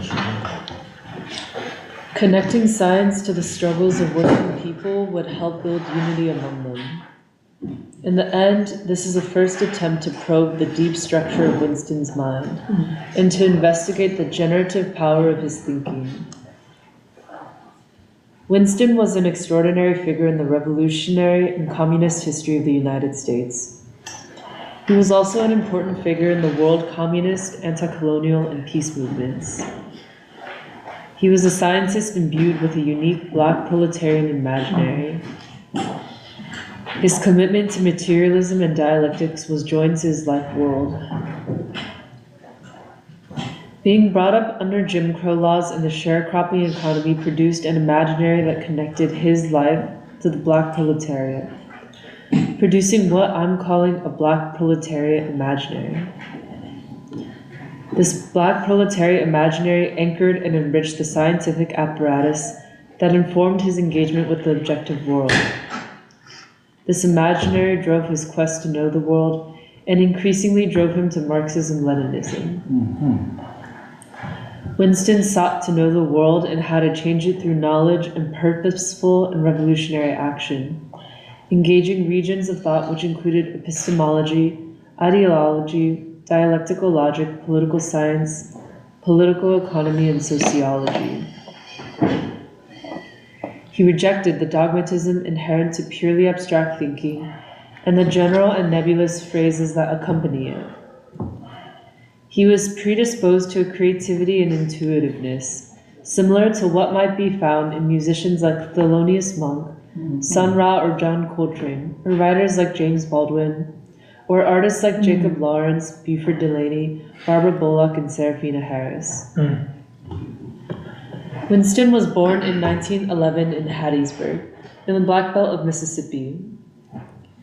Mississippi was among the poorest and most repressive states in the nation. He grew up around former slaves. The scourge of racial terror visited his family as an uncle was lynched. He knew suffocating poverty that was so intense he breathed, smelled, and literally tasted it. He felt it in his bones. The Great Depression of the 1930s only deepened an already calamitous situation, produced by the superexploitation of the black proletariat. His family moved to Kansas City, Missouri, seeking to escape these harsh conditions. The collapse of the world capitalist system was catastrophic for black folk and the entire working class. He joined the unemployed councils in Kansas City. Side by side with youth who were in a similar situation to his and who wished to change the world through struggle, he sought to figure out what produced the economic depression. He met members of the Young Communist League and began discussing why the capitalist system worldwide had collapsed, what was the future for young people, and whether there was even a future under capitalism. He concluded a new socialist economic system was the answer to the capitalist collapse. He joined the Young Communist League and quickly rose to become its organizational secretary. He fought in World War II against fascism for democracy and to defend the Soviet Union. After World War II, he was arrested and convicted by the US government for his speech and thoughts and his daring to publicly proclaim them and debate them. He served 6 years of an 8-year sentence in Terre Haute Federal Penitentiary. Because of intentional prison neglect, Winston lost his sight in prison. Released from prison in 1961, he proclaimed he had lost his sight but not his vision. This was his declaration that he would continue the fight against the rule of monopoly capitalism and for democracy. He had not changed. However, he resumed his leadership of the Communist Party at the moment when the Black Freedom Movement was reshaping the nation. A third American Revolution was underway. Strategy for a Black agenda was a defense of this revolution and its main leaders, in particular Martin Luther King Jr. Science's indispensability to struggle. Understanding that Winston sought to discover the truth scientifically helps to locate his theorizing and how he lays the groundwork for a larger yet incomplete theory of the specifics of the U.S. class, democratic, and anti-racist struggles. His work elevates the theory of revolutionary change to more complex and at the same time more concrete levels. In Winston's work, rather than empty theory which predisposes thought to dogmatism, he sought to know concrete reality and to enrich theory through understanding the concrete and the actual. As such, his work sought to achieve greater understanding of working people. His work focuses upon the emerging concrete, the new, and seeks out the revolutionary possibilities inherent to the new. For Winston, science was indispensable to revolutionary theory and change. He referred regularly to Marxism-Leninism as revolutionary science. For him, the foundation of Marxism-Leninism was dialectical materialism, and thus it was the core of Winston's approach to knowing the world. He viewed it, moreover, as a method that generalized the achievements of natural and social science. He viewed science as more than an observational enterprise, but as an active engagement with the world. Active in two ways. First, the connections to the actions and agency of working people and the racially and nationally oppressed, but also in the constant development of and generalization upon the most advanced discoveries of knowledge. The engine of the patterns of social and historical movement is contradiction, which is inherent in all things. He recognized that the material world is the foundation of the unity and interconnection of all things. The mode of the existence of the world is dialectical, which is to say all things, including socio-historical relationships and consciousness, exist in a state of movement and development. These interconnections and these developments, these laws are what Winston tirelessly sought to understand. As an example of this is how he went about explaining the dual yet interconnected systems of capitalist exploitation and racial oppression in the US. To illustrate their unity, he references Marx and Frederick Douglass during the anti-slavery struggle, and Lenin and Du Bois during the state monopoly and imperialist stage of capitalism. Each, Winston argued, pursued scientific approaches based upon materialism. He saw in their theorizing and scientific practices a way of thinking about the two systems. For him, understanding the interconnectedness of these thinkers is a way to explain the interconnectedness of the systems of the exploitation of labor and the racist system. Winston saw that the two systems together make up the capitalist mode of production. There was another aspect to this type of thinking, how to solve the problem of uniting the class struggle, broadly conceived with the black struggle, and how the unity of these struggles was critical to uniting all working people for their rights and ultimately for a new system. In acknowledging the dual systems, Winston logically asserted the centrality of the struggle for black liberation to the class struggle and the struggles for democracy and socialism. The concept of the centrality of Black liberation is important and an advancement upon revolutionary social science and theory. He sees a special role of Black folk in the development of capitalism in the US and to the liberation of the working class from exploitation. Yet more specifically, he viewed this centrality to ultimately be the centrality of the Black proletariat. However, the centrality of the Black proletariat operated as an objective gravitational pull, attracting the white and Black workers toward one another. That which interrupts this mutual pull of gravity is bourgeois ideology and the inadequacy of class and anti-racist consciousness among white working people. At another level, it is apparent the general theory of capitalist development exists as reflected in, for instance, Marx's Capital and Lenin's Imperialism, the highest stage of capitalism. Then it is Du Bois and Douglas who manifest the special or specific theory of capitalist development in the context of the United States. The special theory gives anchorage and application and concreteness to the general theory. In this regard, we see in the thinking of Winston what Marx called the ascension to the concrete. In the end, Winston saw the centrality as a law of the development of the specifics of the class struggle in the US. Though not stated in his work, it seems its logic suggests that in the throes of the systemic mix of race and class, there was emerging not just an oppressed racial group and nationality, but a civilization in potentiality.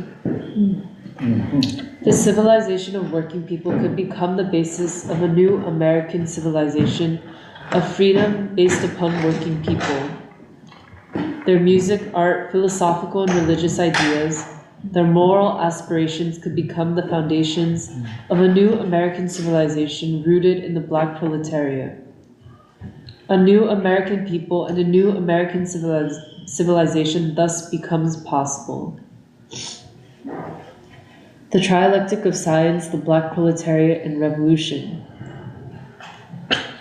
Winston agreed with Frederick Engels, the co-founder with Marx of scientific socialism and the modern communist movement, that freedom, agency, and action is the recognition of necessity.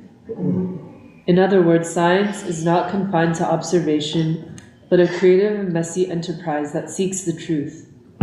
Freedom is tied to discovering scientific truths, yet science must, he reasoned, recognize the laws of motion, of reality, especially of society. This acknowledgement liberates science from static dogmas and pure abstraction. Winston, moreover, sought to apply science to the day-to-day issues of tactics and strategy, always connecting it to the struggle for unity against the monopoly capitalist class and their ideology. Winston's practice and method of science and theory is organized within a dialectical triad, composed of three aspects. First, the scientific, rational, and empirical. Second, the Black proletarian, imaginary, and intuition.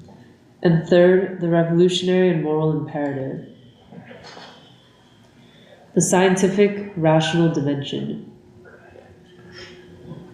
Arguing that the revolutionary process must be connected to a scientific outlook, which must grasp the logic and trajectory of history and society, including in its most concrete terms, Winston understood that the rational dimension of thought is a critical apparatus.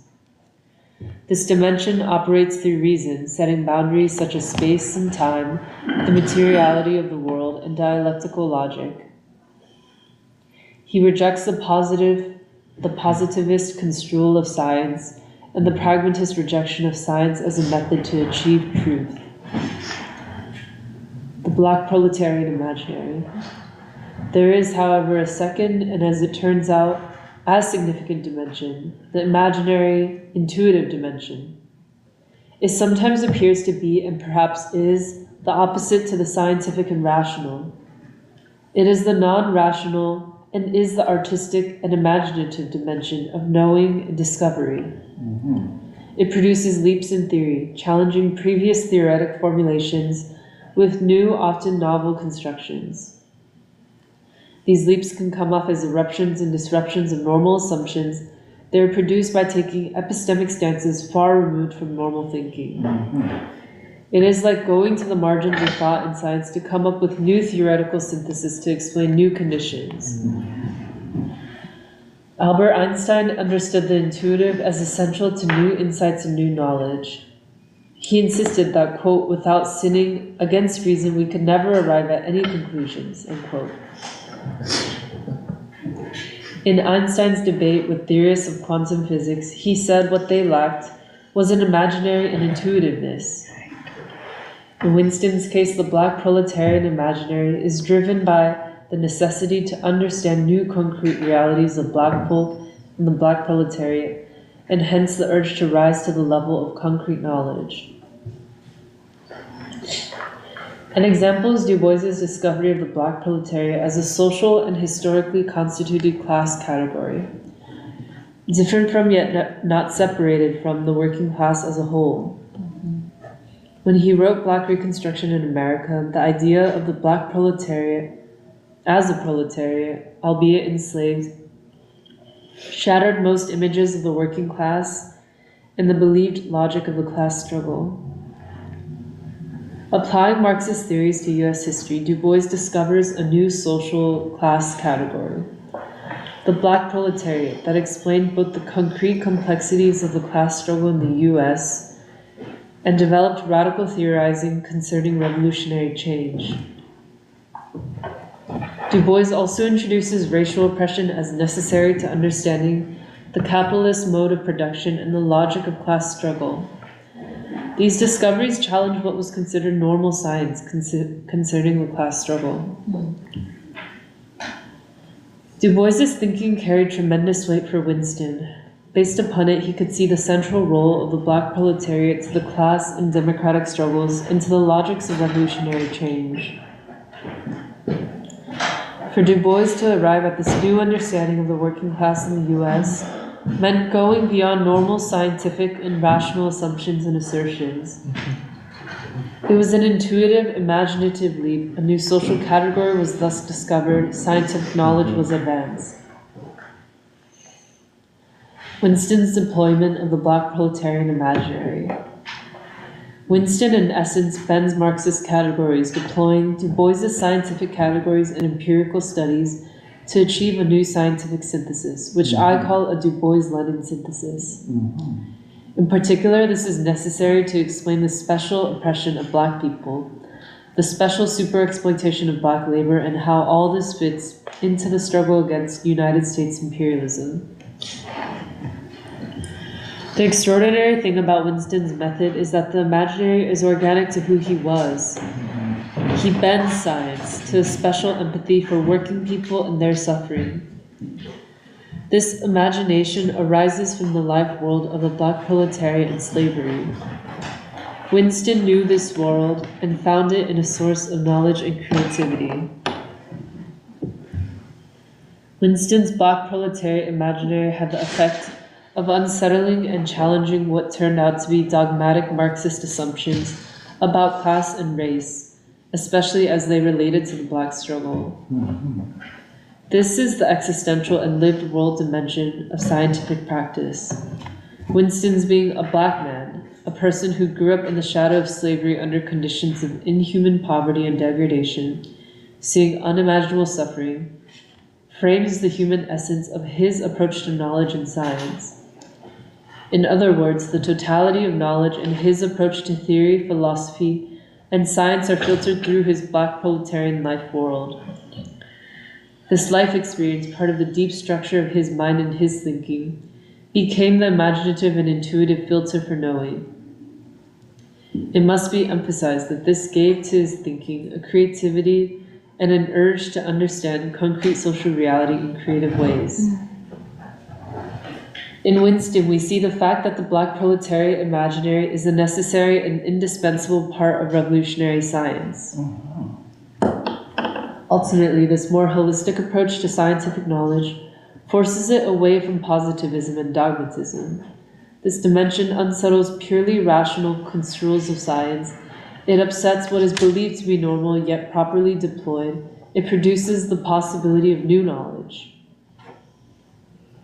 We witness this creative dialectic in the work of Thelonious Monk or John Coltrane, or the writing of James Baldwin, or the artistic work of Buford Delaney, Jacob Lawrence, or Barbara Bullock. I know. So we'll take it out. But I like it there too. The revolutionary and moral imperatives. The third dimension is the revolutionary and moral imperatives as part of scientific knowledge. That higher purpose of science for Winston is revolutionary change, which compels the scientist away from the status quo toward the moral imperative to act, and not for one's own interests, but in the interests of humanity. Moreover, the revolutionary is not merely bound to theory, science, and philosophy in order to know the world, but to a revolutionary and moral imperative to change the world, to transform it and bring into being a new world.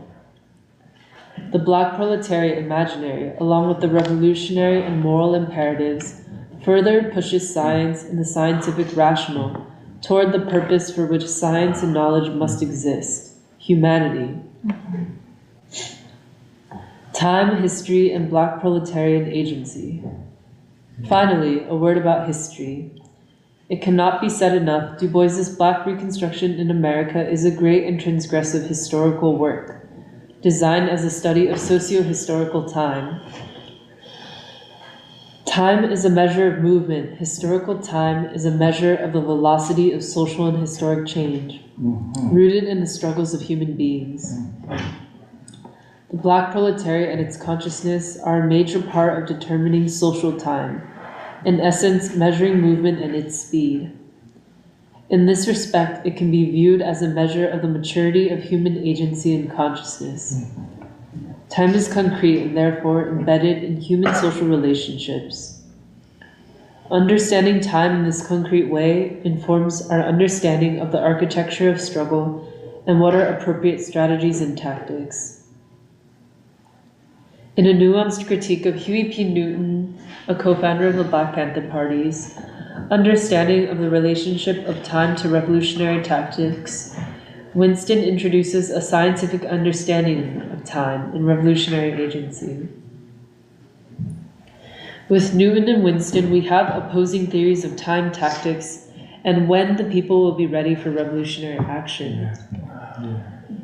Winston says that Newton's idea that certain tactics must await the future or the right time is a way of saying we must passively wait for time, which is to say that time is disconnected from actual material relationships of classes and oppressed groups. For Winston, time is part of the material world and thus a part of human relationships. Thus, the actions of human beings and of classes determine social time. Humans can both make time through their actions, and we can know time through scientific observation. Human social relations have time embedded in them, yet human agency determines time, especially its velocity. At the end, Winston concludes that Newton's notion of time and the future time of revolutionary action is rooted in a fantasy, a fiction about when and how to act, leading to the justification of political passivity and forms of Black capitalism in the name of waiting for a revolutionary time for revolutionary activism. For Winston, this is a distorted understanding of current time and the future. Neo-colonialism and the scientific understanding of imperialism. Oh, we're almost finished. I think it's yeah. Africa for Winston is central to explaining the modern world, both the rise of capitalism as a system and the imperialist or general crisis stage of capitalism. Hence, in the imperialist stage and after independence of most African nations in the 1960s, neo-colonialism plays a strategic function in the consolidation of capitalism as a world system. He recognized the fundamental role of Africa's national liberation struggles to the class and anti-racist struggles in the U.S. He believed that the U.S. working class, and the Black proletariat in particular, could move forward to the extent that they politically understood Africa's positioning in the world. This understanding elevates class consciousness among U.S. workers to anti-imperialist and anti-racist consciousness. a high level of political and ideological clarity.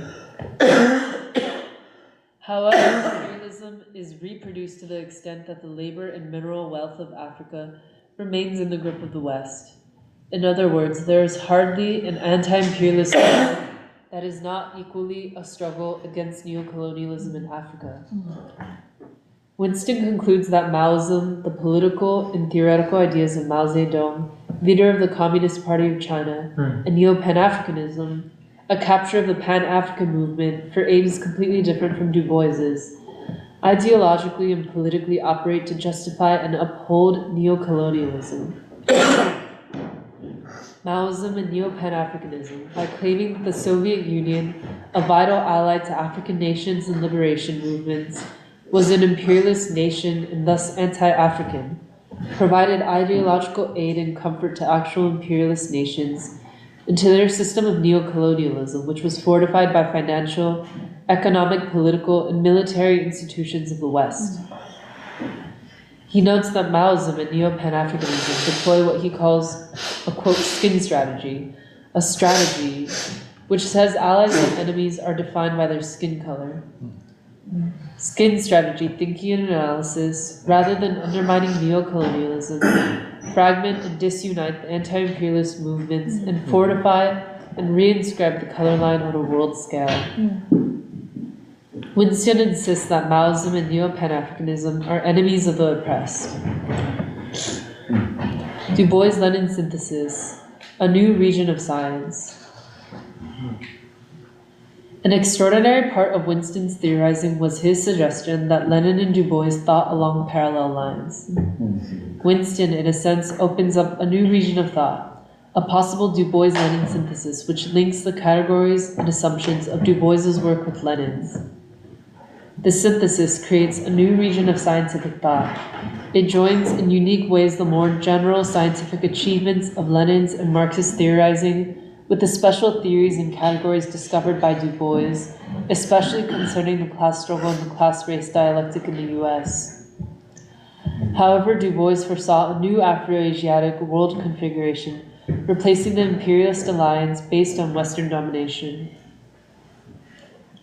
Du Bois saw a large revolutionary role in the movements of Asian and African civilizations to communism. This new region of thought, though not fully developed in Winston's work, is part of the Saturday Free School for Philosophy and Black Liberation's theoretical work. Du Bois thought anew about communism and located its immediate possibilities in Asia. The rise of Asia and Africa would occur in the context of the crisis of the West, especially the United States, and the consequent crisis of neocolonialism. The prerequisites for communism were, Du Bois theorized, more readily grounded in the values of ancient Asian civilizations, especially ones that had socialist revolutions and established the democratic dictatorship of the proletariat. Du Bois thought creatively about questions such as forms of state power, including the dictatorship of the proletariat and the state of the entire people, and what is today called the civilization state. He thought in new, unprecedented ways about a new type of communism, based on a new way of thinking and forms of state power and people's democracy rooted in Asian civilizational values. He creatively synthesized several modalities of social scientific, philosophical, and historical investigation, comparing civilizations and their possibilities to achieve communism. These interrogations have meaning in the 21st century, a century where Asia will overtake the West and Africa not being far behind, when the US is confronted with domestic political instability and a rising crisis of government and bourgeois class rule. Du Bois's conclusions concerning communism reflected his characteristic optimism, in spite of the Cold War and domestic police state repression, and even as he was being indicted as an agent of a foreign nation. Winston looked increasingly to the East and Africa, the so-called Global South, to carry the weight of humanity in toppling Western and US imperialism. Henry Winston for New Epoch. This moment in history is a very different moment from is very different from the moment in which Henry Winston produced Strategy for a Black Agenda and other works. The crisis of the West, and significantly for the US ruling elite, are existential. The ruling elite are unable to rule in the ways they are most accustomed to, and the people are not willing to be ruled in old ways. That having been said, Winston's work and his method of thought carry significance for this time. Especially important is his commitment to science as indispensable to revolutionary change. Winston's contribution to scientific thinking and method by joining 3 levels of thinking: the rational scientific, the black proletarian imaginary, and the revolutionary and moral imperative, has enduring value. His rethinking of science and how it is done, his rejection of positivism and other counter-revolutionary movements within science are all important as we go forward. Winston shows that strategy and tactics of struggle demand scientific analysis of the objective world, and that the objective of science joined to strategy and tactics is a way to answer questions such as what is to be done. Winston's commitment was to unite working people and all of the peace, democratic, and socialist forces on a world scale. Yet humanity is on the cusp of a new epoch of human liberation from imperialism, racism, and exploitation. Called popularly the rise of a global South, what in actuality is occurring is the emergence of an Afro-Asian reconfiguration of the planet, a movement from the age of Europe to the age of humanity. This new epoch will require the development of new sciences and new methods of scientific investigation. As such, the purpose of science will be redefined, and counter-revolutionary ideas within science and about science will have to be overturned. As our people struggle to make and secure their future, Winston is deeply important. His message for children and the youth is, there is a sky. There is a future worth fighting for. Tomorrow is today. What must be will be decided now. We must recognize the fierce urgency of now, which means we must struggle hard to know the world and learn methods of scientific research and understanding. At last, because he was a scientist and a revolutionary, we celebrate him and Strategy for a Black Agenda on the 50th anniversary of its publication. Wow.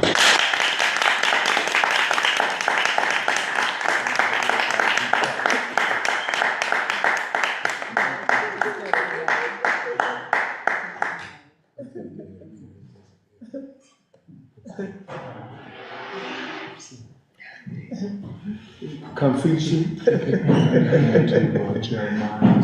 Yeah. Oh, and let's say something about where our planning is for the Winston Symposium, and then Jerry and Yeah, sure. Well, okay. I mean, I'll just say, I think every time I read this article, there's something new that comes out. Yeah. But I was thinking, I'm like, because like the way every we're time talking. I hear it, I say a lot of work got to be done. Me and Michelle go work on it. Yeah. So I mean, we can get to the update, but I just wanted to say this thing. I think like this time hearing it, I think what's becoming very clear is how you talk about the Third American Revolution and the consequence in America of Martin Luther King and the Third American Revolution. It seems to me that we are at a point, and this connects from the previous conversation we were having regarding the question of war and peace and where the American people are at today. And I think the seeds of the Fourth American Revolution, which we're talking about, these are contained in the third, in the sense that this change in America that King demanded and that we saw through the civil rights movement, this lays the ground for this transformation, this new American people to emerge. And I really like how we're talking about this in the sense that this transformation is not simply about it's not simply about the transformation of social systems, but it's about a new way of thinking. It's a new human being and a new philosophy. And a new civilization. And a new I'm sorry. No, go ahead. No. Yeah, well, I mean, I was thinking that, this really grounds, because how we talk about the Fourth American Revolution today, it's like Henry Winston's thinking does give a basis, it grounds it in a scientific basis, how we're talking about the Fourth American Revolution today. And I think this is going, the way I'm thinking about this is because of how we can see science as embodying these, it's not a one-dimensional it's not a one-dimensional observational enterprise, but rather it has, this question of leaps from one level of science, one level of understanding to the next, and how this goes, this leap comes from something outside the empirical, outside the rational. Right. And I mean, I was thinking of how you talk about how Winston, even when it comes to the question of interpersonal relationships, he would apply these methods of science. And I don't think I understood really what we mean when we say that. But it's true when you when you talk about how you interact with people and how you build up a people, you can't solely operate from looking for evidence to see where people are at. You have to have faith in them, you have to have trust in them, and that's how you that's how you build up a people. And I thought that was very moving. But I can, if others have something to add. Experience. Yeah. But I don't know whether, just on where we are in the conference, you want to say something? Right, well, okay. So we have the vision statement for the symposium, so maybe we can read that. I mean, I think it's a lot of it, it feels like we have all written it. It seems like the entire conversation today is the vision statement.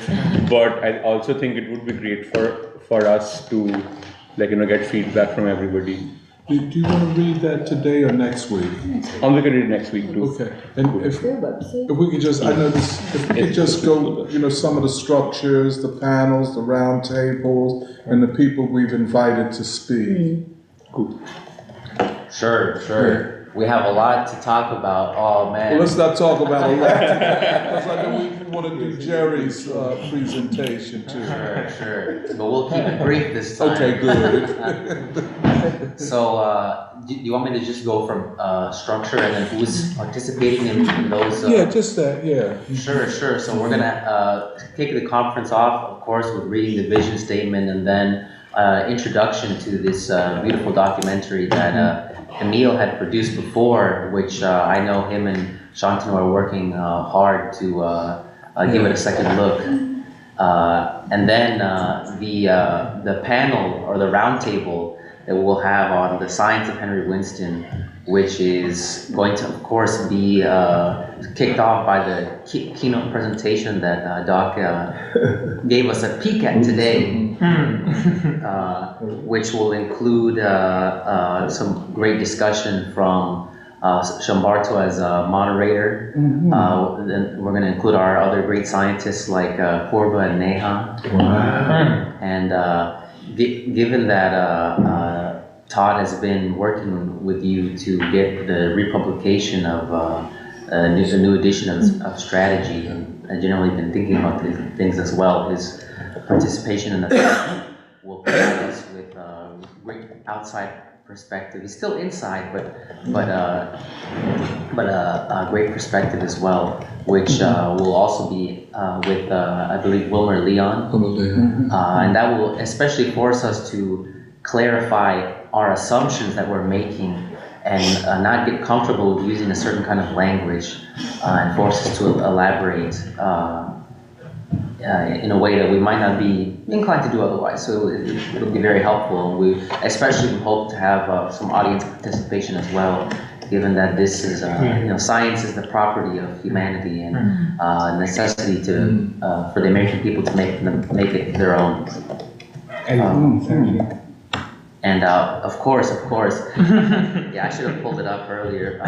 Serafina's participation as well would be great as someone who thinks She's on the round table. Yep. That's right. And just to be clear, we're going to first do the documentary and some personal reflections. Correct. Then this is on Saturday morning. We're starting at 9 o'clock. Right. 11th November, 9 a.m. we begin. As Doc said. Is that next Saturday? That's a Saturday. Is that next Saturday? No. November. November 11th. Okay. So we'll have the documentary, as Eddie said, and we'll have Doc say a few words about Henry Winston the man, and then we will break for lunch for 45 minutes.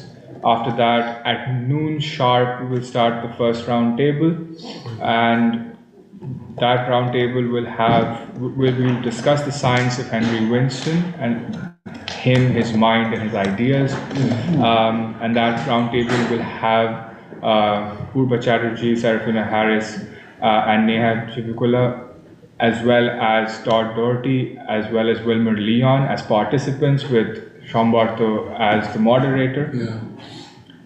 Following which, we will have our first panel discussion, which will be on the crisis of neocolonialism and the Afro-Asiatic reconstitution of the world, which will have myself, Jahan, as well as Garland Nixon as participants. We will all be giving 15 to 20 minute presentations, followed by a lively discussion with the audience.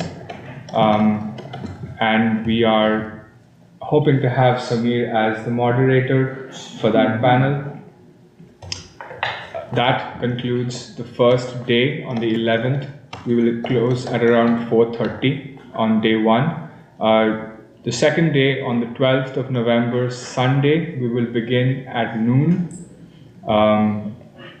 where we will start with the launch of Avant-Garde, a journal for peace, science, and peace, democracy, and science. Sorry. And we will be reading the vision statement of Avant-Garde, followed by the framing of a exhibition of photographs as well as artwork by our preschool comrades Michelle Liu and Serafina Harris, after which we will have a discussion about the need for a journal like Avant-Garde, as well as a few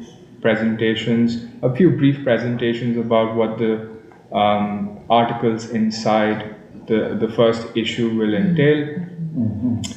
That will be the launch of Avant-Garde. Can I ask a question? Won't it be Emily and Kathy speaking about the two articles that they're doing? But it'll be a larger roundtable discussion about the journal as a whole, but with those specific articles as kind of highlights that kind of give people a taste of like what they can kind of look for in the first issue of the journal. And just to add, we did decide to try as best as we could to publish the first issue and print it in a physical copy. I know that the previous thing we had said otherwise, but after much discussion and deliberation, we felt that it was very worthwhile to have a physical copy that people could hold in their hands and make it also feel like a historic occasion, because I think, is it okay if I just add briefly? We had a meeting amongst many of the authors and artists for the first issue last night, kind of to just wrap up like many of the articles, have kind of final feedback, just a general discussion. And I know, just speaking for myself, I think many of us felt that we're very excited about what the first issue in particular will be able to do. It really felt like we were reaching towards ideas that are of the future and trying to bring them into the present. And yeah, I'm really excited about it. I know that everyone else is really excited. And so we want to bring that also to the people of Philadelphia who are able to come to the event. So if you're trying to decide whether you're going to come to the second day or just to the event in general, if you don't come, you'll miss the opportunity to have an exclusive first issue of Avant-Garde, a journal of peace, democracy, and science. And you can hold these events. And there will also be other things that will be sold or presented as things you can take home with you as well. We're doing a poster of kind of commemorating Winston and the event and strategy and that kind of thing. So, looking forward to it. So yes, the Avant-Garde panel will have small presentations about the articles by Kathy, Young, and Emily. It will also have Jeremiah, Michelle, as participants in the discussion with the audience, and Serafina as well, and Jahan's also there. Yeah. Oh, nice. And Eddie is going to be moderating that discussion. After which we will move on to our second panel discussion, which will be on the Fourth American Revolution and the emergence of a new American people. That panel will have Eddie, do you want to talk about that? Sure. I mean, I guess briefly, because we don't want to go too much into the substance of these panels just yet. Emily will be moderating this panel, given that she had done such a great job talking about civilization in the Korea event. So that kind of framing is there. Given that we want to think about a new American people in very new creative ways, which will include, of course, drawing from Nuri's article on civilization in the avant-garde panel, applying it and connecting it with I guess the thought of Henry Winston and the development and path of the American people, which is a scientific endeavor, as well as a presentation by myself, which will, I guess, try to establish and also make the case for a new American people, drawing heavily from my experience as a Mexican child of immigrants, and how this is a universal conception. And then we will also have a presentation from Catherine Blunt as well, who I think works actively to produce the new generation and as an educator and an activist. And so this and has this long-standing connection with, I guess, the movement of American history from her years of experience, and has seen the American people in their becoming. So we really value her perspective and grateful to have her contribution. Nice. And then we will break for a 45-minute dinner. It's going to be an early dinner. And after that, from 5 p.m., we will have our final roundtable discussion on the youth, children, and our shared future. That panel will have both preschool members as well as participants from outside preschool. Michelle will be moderating that panel, and we will also have Gregory Muhammad from the Nation of Islam, Blaze, Brandon, Chanda, Nathan, and Dwight. So there will be a discussion about the youth, what they need, the need for them to instill the moral imperative within them and look forward to a future worth fighting for. And that is how the final day, Sunday, will conclude. Keep in mind that all of these things will be focused on the vision of Henry Winston. We are talking about extremely concrete events of today. However, we are trying to talk about all of these things in his honor, in the legacy that Henry Winston has left behind. We have a GoFundMe, which is now active, and if people would like to contribute to our to this event, everything that is contributed will go to logistics, renting the space, food, and of course printing the Avant-Garde journal and the posters. So if you would like to contribute, we would very much appreciate it, and the link will be sent on the live stream chat. Could you tell us how much we've raised so far and how much we have? The last time I checked, so our goal is $3,500. We're halfway there. We are about halfway there. Last time I checked, it was $1,600. It was $1,635. Oh wow! Yeah, so we are halfway there. So thank you all who have donated, and thank you all in advance to those who will donate, hopefully. Okay. if there are no questions, we'll give another report next week. Absolutely. More concrete. And I would just say that one of the we're planning for 60 people, 60 people. There could be more. Oh wow! And the way we're doing it, as well as publicizing through social media and other ways, every contact we have, we're calling, encouraging people to come, that type of thing. So I would encourage everybody to, go through your list of people and invite them to come, even if you don't think they're all that political, let us say. You don't know where people are in this time of turbulence. So invite everybody to come. And, but I guess we'll turn it over. Oh, good, I'm sorry. Before you close, what are going to be the subject matter for next week? That's I don't know that yet. You don't know that yet? No, that usually happens about Wednesday. Oh, okay. Yeah. Well, I know what you're going to say, and that's on the agenda. Okay. You read my mind. We talked this morning. Okay. Well, now I think we'll turn it over to Jeremiah.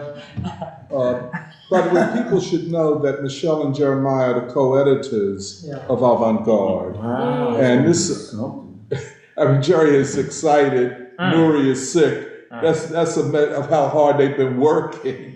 Yeah, I was sick the past week. Yeah, see what I'm saying? But, so Jerry, go ahead, man. So recently, this will take us back to, I think, the beginning. Is this going to be in, all the stuff that we've already published on like the OPP blog website, which people may know about, will end up on the new Avant-Garde Journal website. So it'll be kind of a consolidated resource of all the free schools writing and thinking over the past several years, which is considerable, which includes things that were published in OPP, as well as event vision statements, event remarks, that kind of thing. Attacks from us like a joke. I'm sorry. I had this. So recently I had the chance to kind of put some just thoughts and remarks together regarding what we talked about earlier today, which was the war against Gaza and against the Palestinian people by Israel, and I connected it to the experience of Korea and the Korean people, but I really wrote this even more so as an American and to the American people, and especially to the younger generation. But because there are also many historical parallels between Korea's experience and that of Palestine. But it's pretty short, but I can read it if that's okay. So I wrote, I come here today to speak of a new world emerging, but I also come here to speak about war. Many of us have seen images and stories of the war raging between Israel and the Palestinian people. And I want to talk about Korea in this context, because even though the situations are different, they are part of the same fabric. You probably know that there are currently two Koreas, North and South, but Korea wasn't always this way. Korea is a small peninsula that's sandwiched between China, Russia, and Japan. While it engaged in frequent cultural exchange with all of these peoples, Korea developed into a distinct civilization with its own language and culture over several thousands of years. But then came Japanese occupation, Korea's painful entrance into modernity. Japan at the beginning of the 20th century envied the Western powers and wanted to become like them. And so it industrialized and started to swallow up its neighbors. Korea became a colony. The Korean language was forbidden. My own grandparents grew up having to speak Japanese. This was the birth of the Korean independence movement. Korea continued to be struck by misfortune. Right on the verge of achieving national liberation, the peninsula was caught in the whirlwind of the first major conflict after the Second World War. In the dead of night on August 10th, 1945, right after the atomic bombing of Japan, 2 American colonels were tasked with finding a place to divide Korea to create a zone for American occupation. Looking at a map, they decided on the 38th parallel after about 30 minutes. Several decades earlier, in 1917, in the throes of the First World War, the British Foreign Secretary, Arthur Balfour, sent a letter to Lionel Walter Rothschild, a figurehead in Britain's Jewish community. Balfour promised that Britain would seek to establish, quote, a national home for the Jewish people in historic Palestine. This was known as the Balfour Declaration. And so, over the next few decades, the British began importing European Jews into Palestine. They went from 3% of the population of Palestine to 33%. History is strange and almost viciously funny that way. A single stroke of a pen can decide the fate of a people. It can condemn them to a century of war, of division, of humiliation, and of exile. And in the modern epoch, these decisions are even more heinous, because they are made without the semblance of any democratic control. They become horrifyingly abstract. This is why the great W.E.B. Du Bois said that imperialism is the true enemy of democracy. In 1948, armed Zionist groups who had been trained by the British forcibly expelled more than 750,000 Palestinians from their homeland. This was the Nakba, or the catastrophe. This was the creation of the State of Israel. In 1950, only 2 years later, Korea was thrust by the United States into a conflict that took the appearance of a civil war, but was actually a war for the freedom and survival of the Korean people. It was brutal and genocidal. American warplanes killed between 20 to 30% of Korea's population in the north. Whole cities were wiped off the map by carpet bombing and napalm. And it must be pointed out that today, Israel uses these same tactics against Gaza. These are ultimately attempts to destroy a people's civilization. All Koreans living today are children of the Korean War, in the same way that all Palestinians today carry the memory of the Nakba in their blood. The Korean War, which never actually ended, and Israel's war on the Palestinians are likely the 2 longest-running conflicts in the world today. Both of these wars appear to us as distant feuds between 2 neighbors who just can't seem to get along. But the reality is that both wars are bankrolled, armed, and sustained by the United States. In America, we hear awful things about North Korea, that it's a police state whose citizens are all brainwashed. And we are now hearing awful things about the Palestinian resistance, that Hamas is holding its own civilians hostage in Gaza and using them as human shields. And I just want to add that growing up as part of the diaspora, you hear these kinds of messages about your own people all the time. And the effect is to make you hate a part of yourself and to condition you to meekly conform to the status quo of American society. The extreme accusations of Western media obscure something very important, not simply the reality of the situation, but a deeper, more existential, and essentially spiritual question. Who is really free? What does it mean to be free? The United States constantly whispers to both Israel and South Korea, quote, that you are bastions of democracy, surrounded by a sea of autocrats and enemies. And for years, the Israelis have lulled themselves into the belief that they could build a cosmopolitan utopia and supposed Jewish homeland atop the brutalized, starved, poisoned children of Gaza and the West Bank, and somehow avoid any repercussions whatsoever because they had armed themselves to the teeth with American backing. South Korea, meanwhile, was empowered to become a high-tech pop culture juggernaut on the condition that its military should remain controlled by the US and its land and waters crawling with 30,000 American troops and nuclear submarines. Both societies are prisoners of their own internalized fear and dehumanization of their own brothers and sisters, which leads them into the arms of the United States. On the other hand, the Palestinians and the people of North Korea have been disciplined by years of hardship. Every day they face the threat of their own extermination. Yet they choose to stand up straight and fight back regardless. The writer James Baldwin insisted that people are only as free as they choose to be. Perhaps we in America have forgotten the voices of our own prophets, but today it is the Palestinians, the North Koreans, and others around the world who remind us of the same truth, that fighting for your people is the only way to be free. Freedom is the recognition of this very necessity. Recently, North Korea's leader Kim Jong-un said that Palestine is an issue not only for the Arabs and the Muslims, it is an issue of freedom itself. Is it possible that the North Koreans and Palestinians know something about life which we have yet to catch up to? Is it possible that these people, ridiculed and spat on by the West, could be messengers of a future world to come? President Joe Biden went on a tour of the Middle East recently. The leaders of three different countries canceled their meetings with him. Humanity is moving beyond the age of Europe. The so-called American century, which began with the Korean War, is ending. And so I speak about Korea and its significance not only as a Korean, but perhaps more importantly as an American. The American people today, in many different ways, are embarking on a long quest toward peace. This quest for peace must be a quest for democracy. Wars are decided by a small circle of ruling elites, and yet they are carried out in our name. We must make the choice to see ourselves as responsible for our country and the role it plays around the world.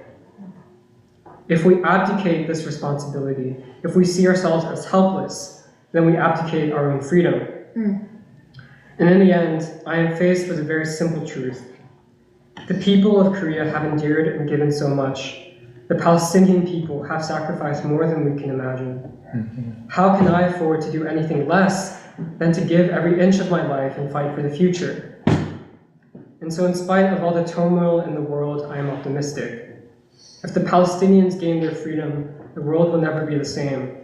If the Israelis and the Jewish diaspora are able to come to terms with who they have become under the corrupting influence of Zionism, this too will be enormously positive. And if the Korean people are able to overcome 2 generations of division and reconcile with each other again, I believe that there will be an outpouring of a new spirit and new energy from Korea that will reach us here in America. And so if we are to have a place in the new world that is emerging, we must have the courage to hear the testimony of those whom we are told to hate and fear. That is where love and truth and freedom can begin, and that is where I think America's future ultimately lies.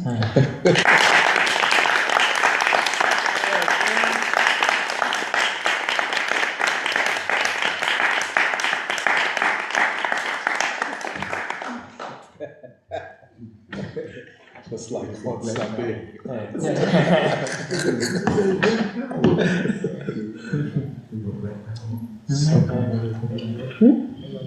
What should we do? I don't know. Adjust it.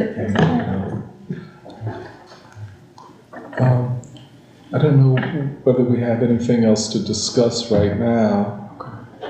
Y'all should be pretty robust right now. Yeah, I mean, is there anything else to say about avant-garde? Is there? Let me think for a second.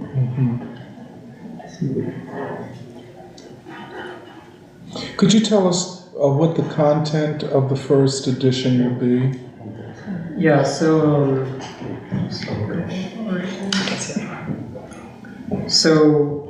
we have, to my understanding, so we have like 7 or 8 different articles and 2 pieces of artwork that are going into the first issue.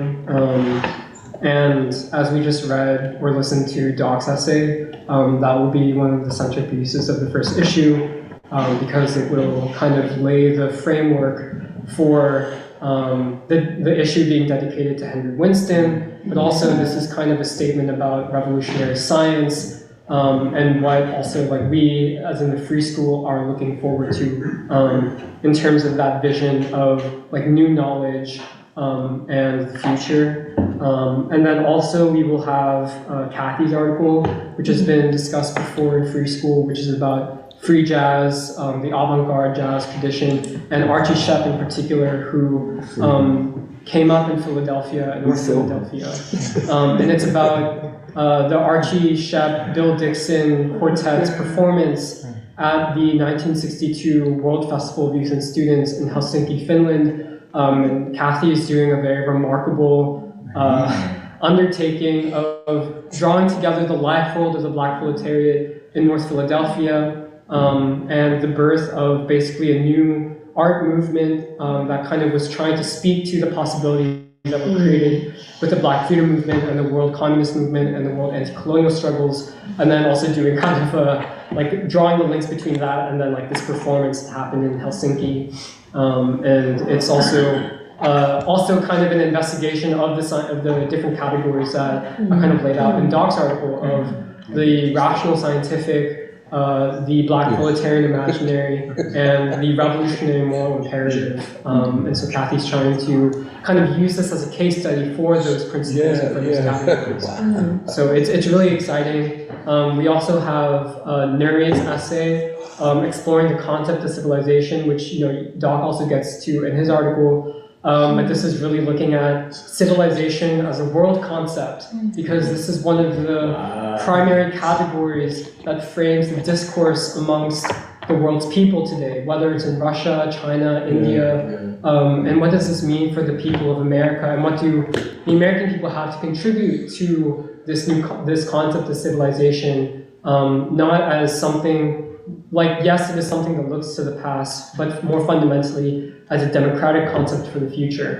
And so that's also very exciting. And then we have Emily's article on Trotskyism and this current iteration of neo-Trotskyism, and kind of looking at it from the perspective of the youth of this generation, and how something like neo-Trotskyism kind of pushes youth in a certain direction, which is ultimately against their own people. And kind of she's making an appeal to like the younger generation of America to like see themselves through the lens of like the Black freedom struggle and Martin Luther King, and these categories also of the Black proletariat. And ultimately she makes an appeal for something I really like, which is that Trotskyism and also all of these various manifestations of leftism today miss the revolutionary criteria of love. And this is something that can only be found in the tradition of the Black freedom movement. And then we have Eddie's article, which is about Latinos, young Latinos, and I guess the title's still in development, but the new American people. And it's essentially kind of a personal journey of Eddie encountering first the ideas of Huey P. Newton, as well as the ideas of Du Bois, of Martin Luther King, and of the Nation of Islam, and how this helped him to understand himself as a Mexican, as a Latino, and his role in society, and his role in American society and in relation to the world. And it's about his coming of age as someone who wants to become a revolutionary as well, and how he reached that place as a young person growing into a man. And so we have that, which is much more personal, but all of these articles really fit together in a way which I was really very pleasantly surprised by when we were talking about it yesterday. And then we have Jahan's article, which is about Gerald Horne, which is kind of building on a presentation he gave at the Black Reconstruction Symposium earlier this February, but really looking at, first of all, Gerald Horne's scientific and philosophical anchorage in kind of empiricism and what that means as a larger philosophical thing and scientific thing, and then looking at Gerald Horne as an ideological figure who kind of follows these same trends of neocultural nationalism and the skin strategy that Henry Winston critiqued, but more essentially that at a time when the American people have rejected the ruling class, figures like Gerald Ford defend the ruling class because they are supposedly woke. And kind of in line with that, then I'm writing an article about Norman Finkelstein and his recent book on cancel culture and wokeness, and also kind of examining the fact that in this book, Finkelstein makes gestures to figures like Du Bois and Robeson, but he does not fully understand them, and in fact, he kind of whether he realizes or not, he almost imposes this kind of racial division between where he situates Du Bois and Robeson and only kind of references them in relation to questions that relate to like race, quote unquote racial identity, but then these larger questions of democracy, of the path forward, he kind of only relegates to like, let's say, like John Stuart Mill or Trotsky, these kinds of figures. And also, I want to kind of look at it from the standpoint of how does Finkelstein run away from his responsibility to the younger generation? For real. And then we have Michelle, who is doing a retrospective of photographs of the free school, and we're trying to figure out also like how maybe like certain like written portions can be worked into the narrative, but it's broken into 3 different ensembles, which is like different periods of her engagement with the free school and trying to present a picture of the life world of the free school and how we've evolved, and also her like kind of relationship to it. I don't know if you want to say more about it. And then I think last but not least we have Serafina, who is putting together a very monumental painting of I think it's like Black construction, but it's more about, I feel like, the world and like the future of humanity. And it like feels, I don't know, I was thinking about it yesterday, and it feels like very much in the spirit of these grand murals by like Diego Rivera, Charles White, showing kind of the movement of the world's people, but also through like different world historic figures like Winston, King, all of these people, but also these kind of allegories of human development, of America's history, of the Reconstruction period. But it has a really great sense of movement of, and a vision for like that sense of humanity's movement. And as Shantini mentioned, Michelle's photographs and Serafina's artwork will be displayed at the Winston event on Sunday. And so if you want to see those in person, which many of us want to, because most of us haven't seen these in person yet, then the only way to do that is by coming to the event. So. Where is it going to be here? Yeah, okay, it's in the basement. Where we had the intercivilizational event for for Robeson and the Honorable Elijah Muhammad. Oh, okay, right, yeah. Oh, down in the sanctuary. Okay. I don't know how such a small group does so much. Passion. That's what Baldwin said. Passion. It's commitment. Passion is very. Well, he says very few. It's really. I don't know. Anybody got any questions for Jeremiah?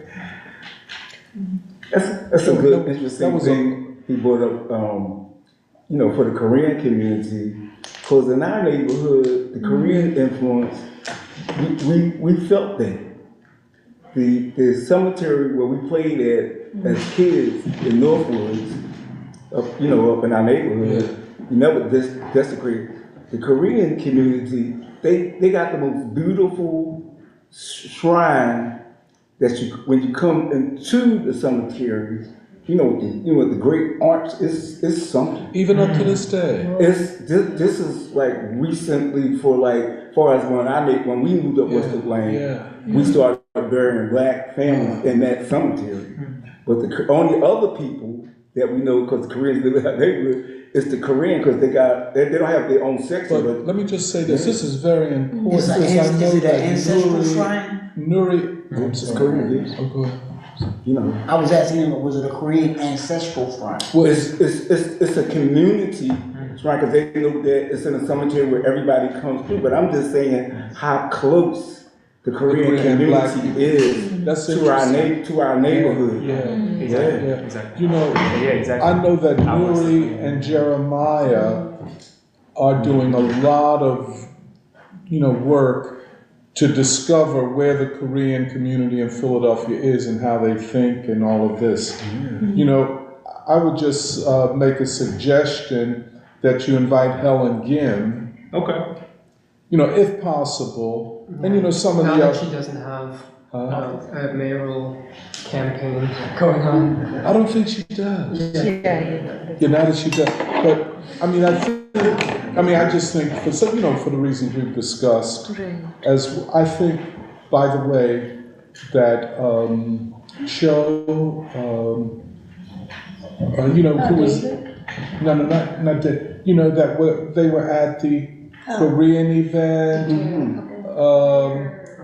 Her husband, and they were at the film. Oh yeah, the documentary. Oh, I remember them. No. I know who you're talking about though. I forget their names, but it's like Cho is not Korean though. Is it? I know who you're talking about. You know what I'm talking about?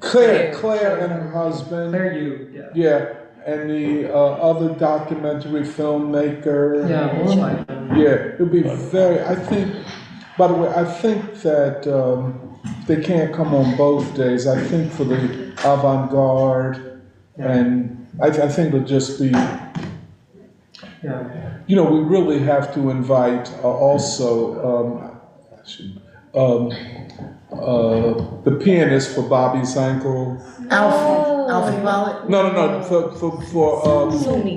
Sumi Chinook. Sumi. I think she's part Korean.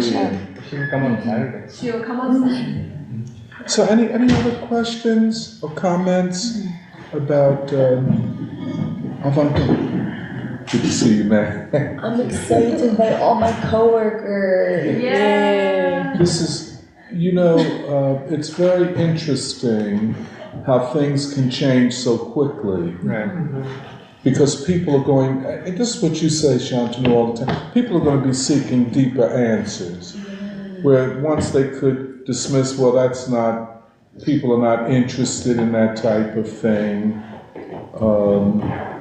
I think people, especially, as you say, the youth, and I think Avant-Garde is a journal first and primarily for the young people, for the young generation.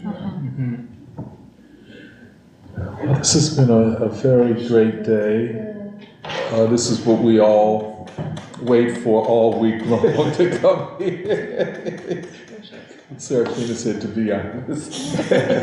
So I guess we're done. I guess we'll say goodbye to everybody that's listening, and thank everybody for tuning into this free school. Yes. All right. Bye-bye. Bye. See you later.